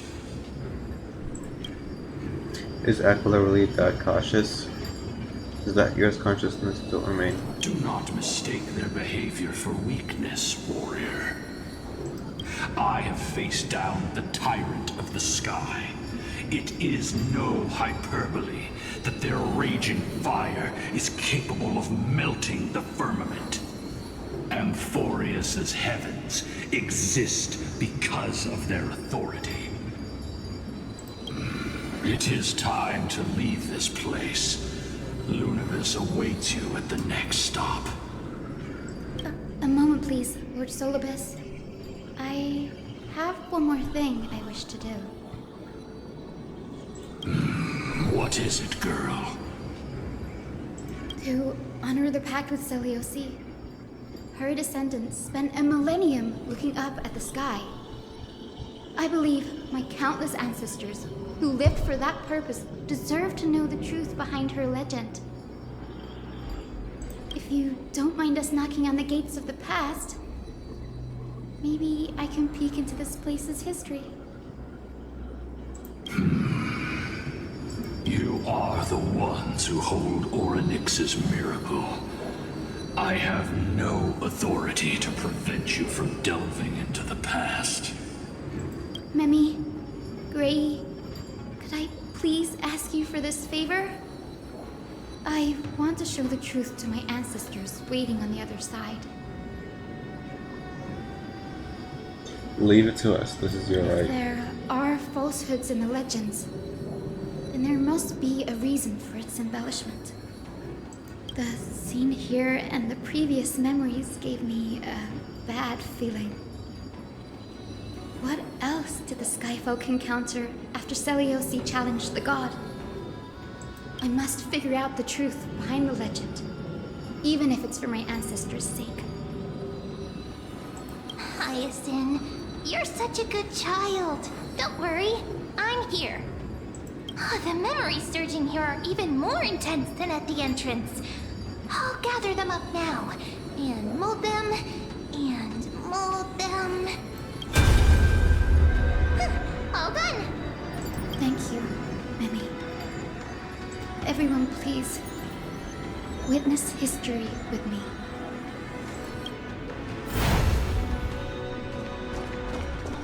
I hate history, but when it's lore, it's peak. Daughter of Dusk, have you finally gone mad? I knew it! The child with the blood of 2 feuding clans will one day destroy the Sky Castrum. Will you really point the tip of your spear at our god? Stay in your hand. Your recklessness will only bring divine retribution. The some folks are facing off against Seliosi. Listen to this part of history. Listen to the conversation. Divine retribution? Those innocent children of the Earth were sentenced to total annihilation by the god above. Well, they had nothing more than mere curiosity for things that lie beyond the sky. Look at yourselves. You call yourselves the Sunborn, yet you're unable to bear the blinding sunlight. You even consider sunburns and blisters as a gift from the gods. You declare yourselves the chosen ones, champions favored by Aquila. Yet you dare not even declare war upon the true threat of this world. Instead, you raise your swords and rattle them at your weaker brethren. You are all beyond saving. My father was also a disciple of the sun, but he taught me resilience and justice and guided me towards the light. He taught me wherever there is light, there is hope. Wretched people, I see no hope left in any of you. Even a shadow has more dignity than you lot. Is this Mavwika? Even so, Or daughter of VA? Dusk, even so, you should not shatter our faith. Not just our faith. Aquila forged the sky. Nay, they are the sky itself. I'm back.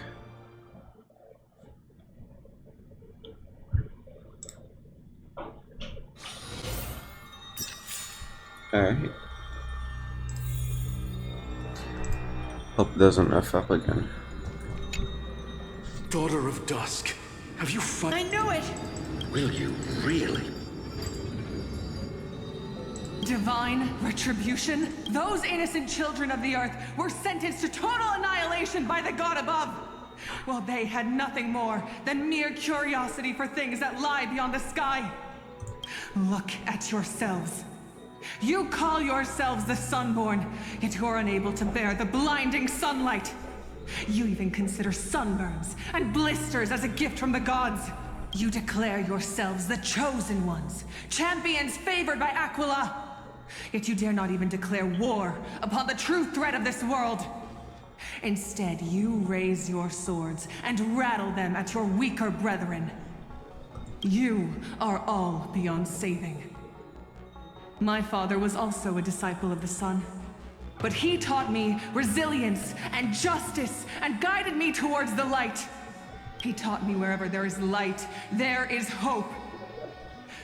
Wretched people, I see no hope left in any of you. Even a shadow has more dignity than you lot. Even so, Daughter of Dusk. Even so, you should not shatter our faith. Not just our faith. Aquila forged the sky. Nay, they are the sky itself. If they fall, what will this world turn into? A prophecy echoes from the horizon's edge. It heralds the advent of a new age. One not ruled by the Titans, but created by mortal heroes. I choose to believe in that prophecy. I must believe in any sign that promises to break the chains imposed on us by the old era. Any sign that will lead us to a new chapter of the world. If you wish to stop me from slaying the god, you'd better muster your courage and draw your bows. Let's see if I will be pierced by a hail of arrows first, or if you will be burned to ash by Solibus! How can we even fight you? You're the powerful Day Thunder Knight, a warrior goddess capable of trampling all lands. I am not a god, but the only mortal in this cage who is brave enough to defy the Warden. Oh, the sun folks in the memory fall silence. Their expressions are ashen despite being under the bright sunlight. See, you are all truly weak beyond measure. The hunting ground beckons. Come, Solibus! The hero Celiosi, disillusioned by the Sun Folk's deeds, decided to sever the source of it all. The god they so blindly placed their faith in. She was brimming with compassion at that time. Her words were bursting with anger, but her heart had nothing but mercy for the children of humanity. At that time... We should get going, Hyacinthia. Lunibus is waiting for you all. Yes. Aquila has fled to the other end of the fortress. Let's chase after them. Lunibus will lead the way.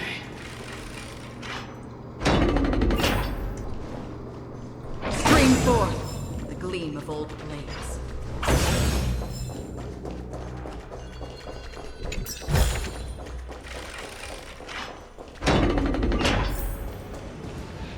Lunibus, we're here. With 3 Black Tide monsters. Even though they have been corrupted by the Black Tide, they still maintain a connection with their kin in this fortress.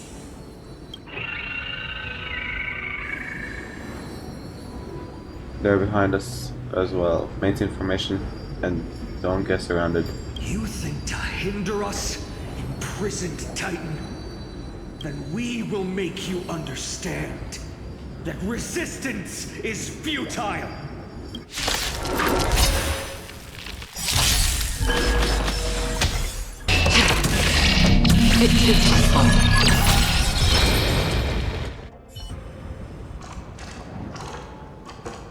Oh. And away he goes. The mark of manifestation fled to the other side of the mural. Don't stop. Follow it to the Titan. Even if plunged into madness, Aquila is still the Sky Titan. We mustn't let our guard down. Heroes, over here! Let's keep going. Aim for the next West Wind compass.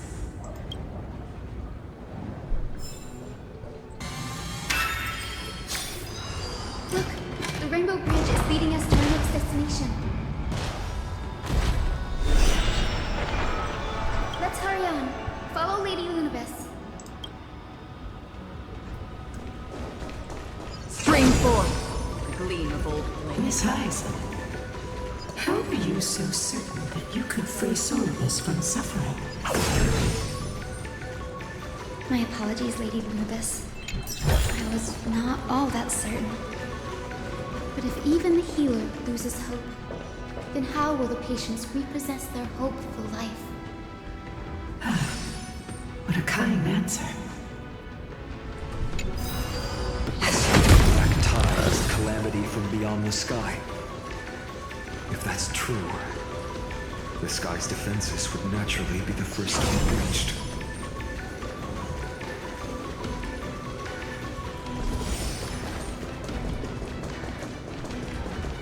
Stream forth. The gleam of old. Shall we stop for a look? Now, I shall lead you into the Rain Folks Hall. Listen to Celios' childhood story. Legend has it, Celios' father was a Sun Folk warrior who spent his years fighting and rarely returned to the Eye of Twilight. Her childhood was mostly spent beside her mother, a Rainfolk priest. Correct. That was true. It was also during her formative years that the conflict between the two tribes began intensifying. The Rainfolk feared the other half of Celios' bloodline, and never truly saw her as one of their own. What a terrible childhood, growing up in such an environment. Yet she bore no hatred for her people, and still grew into a passionate young lady. Until people discovered golden blood ran through her veins. That was the final straw that turned disdain into terror. What? But the epics said Celiosi left to live in solitude, so she could train her spirit and hone her martial skills. I never would have imagined that she was cast out of her tribe for her lineage and her golden blood. Even so, she did not despair. She met Solibus and me while she was living alone. We hunted, spent our days together, and forged an alliance. I think that oath, stronger than fate itself, kept Solibus and me here to watch over this abandoned fortress. Despite experiencing betrayal and exile at the hands of her own people, she was still willing to set out on the path to slay the gods for them. Was Celios' love for humanity truly so boundless and unconditional?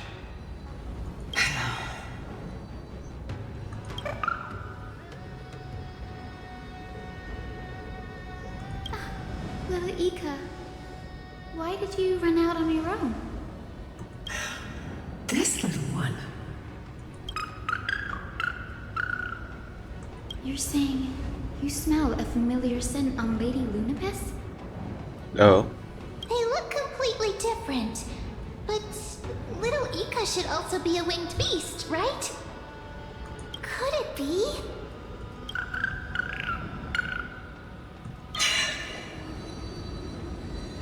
Truly, a miracle of fate. Perhaps we did leave something behind for this world. Celiosi. Lady Lunabis? Is little Ika your...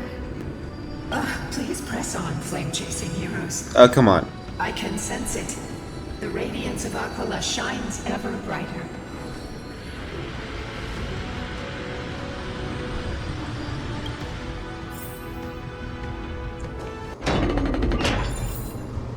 Aglaea, they are indeed here. The celestial globe is right ahead. But there are black tide creatures guarding it. They're no problem. Looks like we can't skip this fight. Let's go get them. It's another one of those devices that can enhance prayers. Can I leave that to you, partner?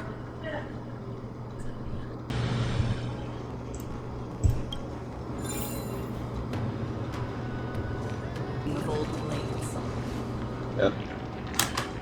Tanking that was corroded by a black tide. It seems it's stronger than before. Before it was consumed by madness, it must have also faithfully served the Titan, don't you think? Yeah. No healer can heal all, especially beasts with souls that are trapped deeply in the clutches of pain. Granting it a dignified end may be the most compassionate act of all.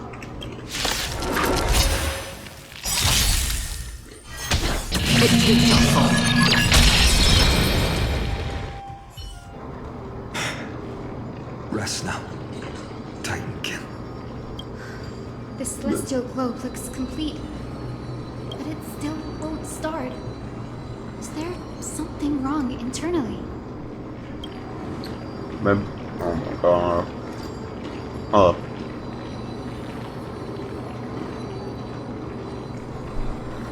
Maybe it's not damaged, but it's missing an energy source. Look there, there's massive objects that look like hard drives. Hard drives? Oh. Alright, I'll be right back.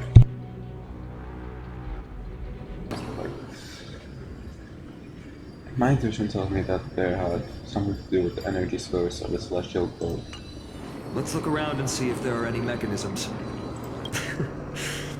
That didn't take much effort. The hand of Zagreus always appears when it's most needed. Lady Luminous, if it's not too much trouble, please wait for a little longer. It's you all who have to do the work. I've wandered around here for 1,000 years, so this brief moment hardly qualifies as waiting. Furthermore, I would like to have a moment alone with this little one.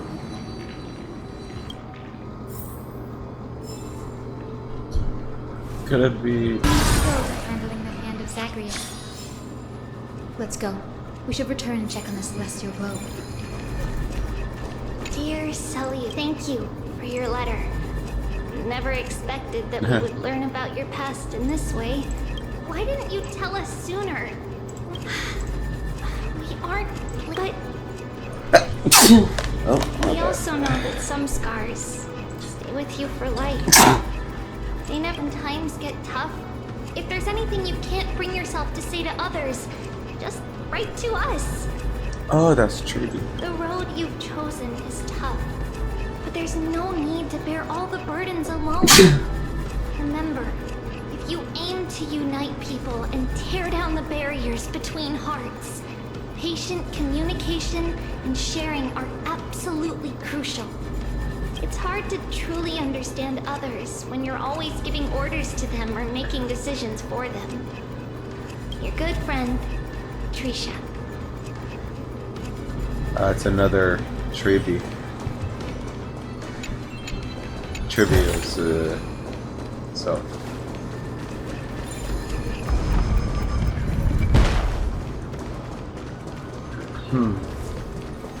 We're done here.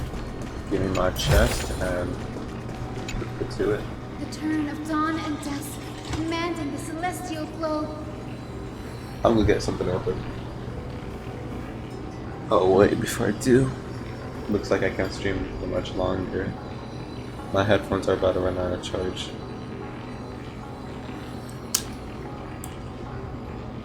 Oh, I'm so good. I'm probably gonna have to leave it off for tomorrow. Blot out the blazing sun, celestial mural. You know, before we go on ahead, I'll send the video here. So, goodbye.